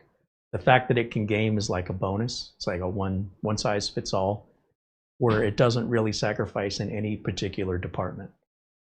And there's something to be said for that. If you just like, I want a good computer, and my hobbies change. I'm into photography one minute, I'm into videography, I'm into flying drones, I'm into topography and fly the drone over and do the whole mapping thing. I'm into staring at the stars. You're going to need a lot of processing power for that kind of work. And this is already ready for that. I want to play some games. Yeah, as long as you're playing games 1440, you're fine. Every game on the market, no problem. But if you really want an enhanced experience and you want everything to be super fast, lots of storage, high-end graphics, you really want to build your own. Because at that point now you're getting so niche into the product, and hopefully you've got a budget of about 2 to 3 times what this costs, and we can get you there. But a lot of people talk the talk, but very few people ever follow through. So when you're a manufacturer, you're going to build what's most likely going to sell, right? It isn't necessarily what you want. It's what most people want. And it's important when I do these reviews that you understand what the product is. Whether or not that meets your needs, exceeds your needs, that's for you to decide. But overall, when we talk about the company, the support, the warranty, the price, the value, I can tell you all of this checks all my boxes as far as would I recommend this to a customer that's paying me? Would I support this? Yes, I would. Absolutely, no hesitation. There's some products here I wouldn't support and I wouldn't sell to clients, but maybe for you it'd be fine. But I wouldn't want to be professionally involved in supporting it, because if it's a $150 computer, how much money am I going to make on that? If I get one support call, it's already a loss. Any support calls after that is more financial loss for me. So I'm not going to put my name behind it. I'll say, that's between you and them. I separate out what's good enough for my customers because it's a reflection on me. But that doesn't mean it won't be good for you, because you don't hold the same accountability I have. That's why it's not for me to tell you whether or not you should buy it, but just tell you what to expect at what price. And with that information, you're an adult, you know what you want, you know what you can afford, make your decision. I'm not here to sell you anything.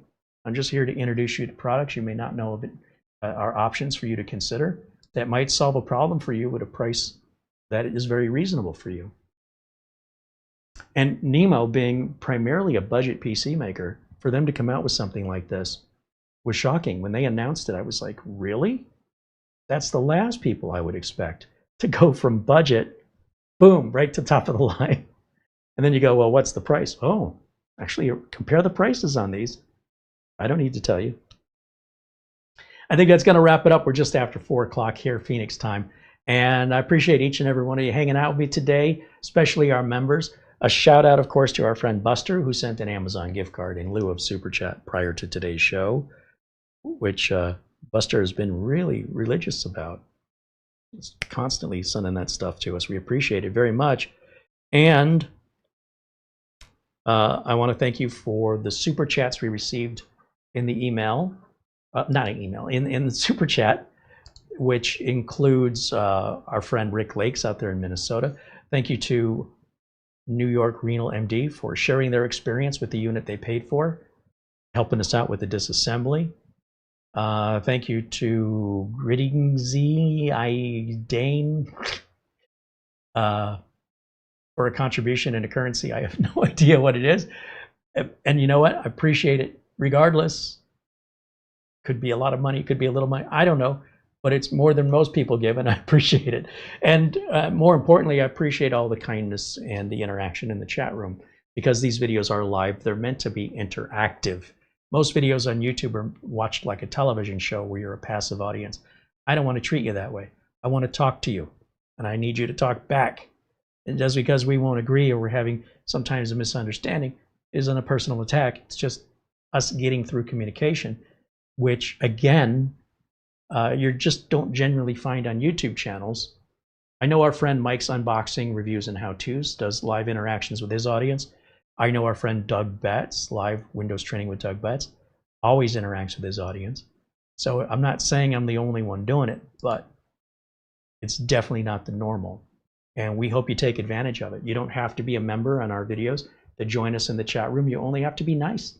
So be nice coming in here and let's chat. We love having these conversations, and we love sharing these new product introductions with you, and sharing the unboxing and my first time experiencing it, and opening that up worldwide so you can all kind of vicariously share the same experience I'm having, rather than me prepping all that off stage, off camera, and then coming here with it all polished and shined and contrived. Just gives me the creeps. People do that. Anyway, and again, another $5 super chat from New York Renal MD. Thank you again. Do follow up with us. If you reach out to NIMO, let them know the button's not working, you're not hearing any click or anything. And then just say, please advise. What do I do now? And then usually you'll get a response within 24 hours. And I'd be very curious to hear what their response is and ultimately how this ends up getting resolved.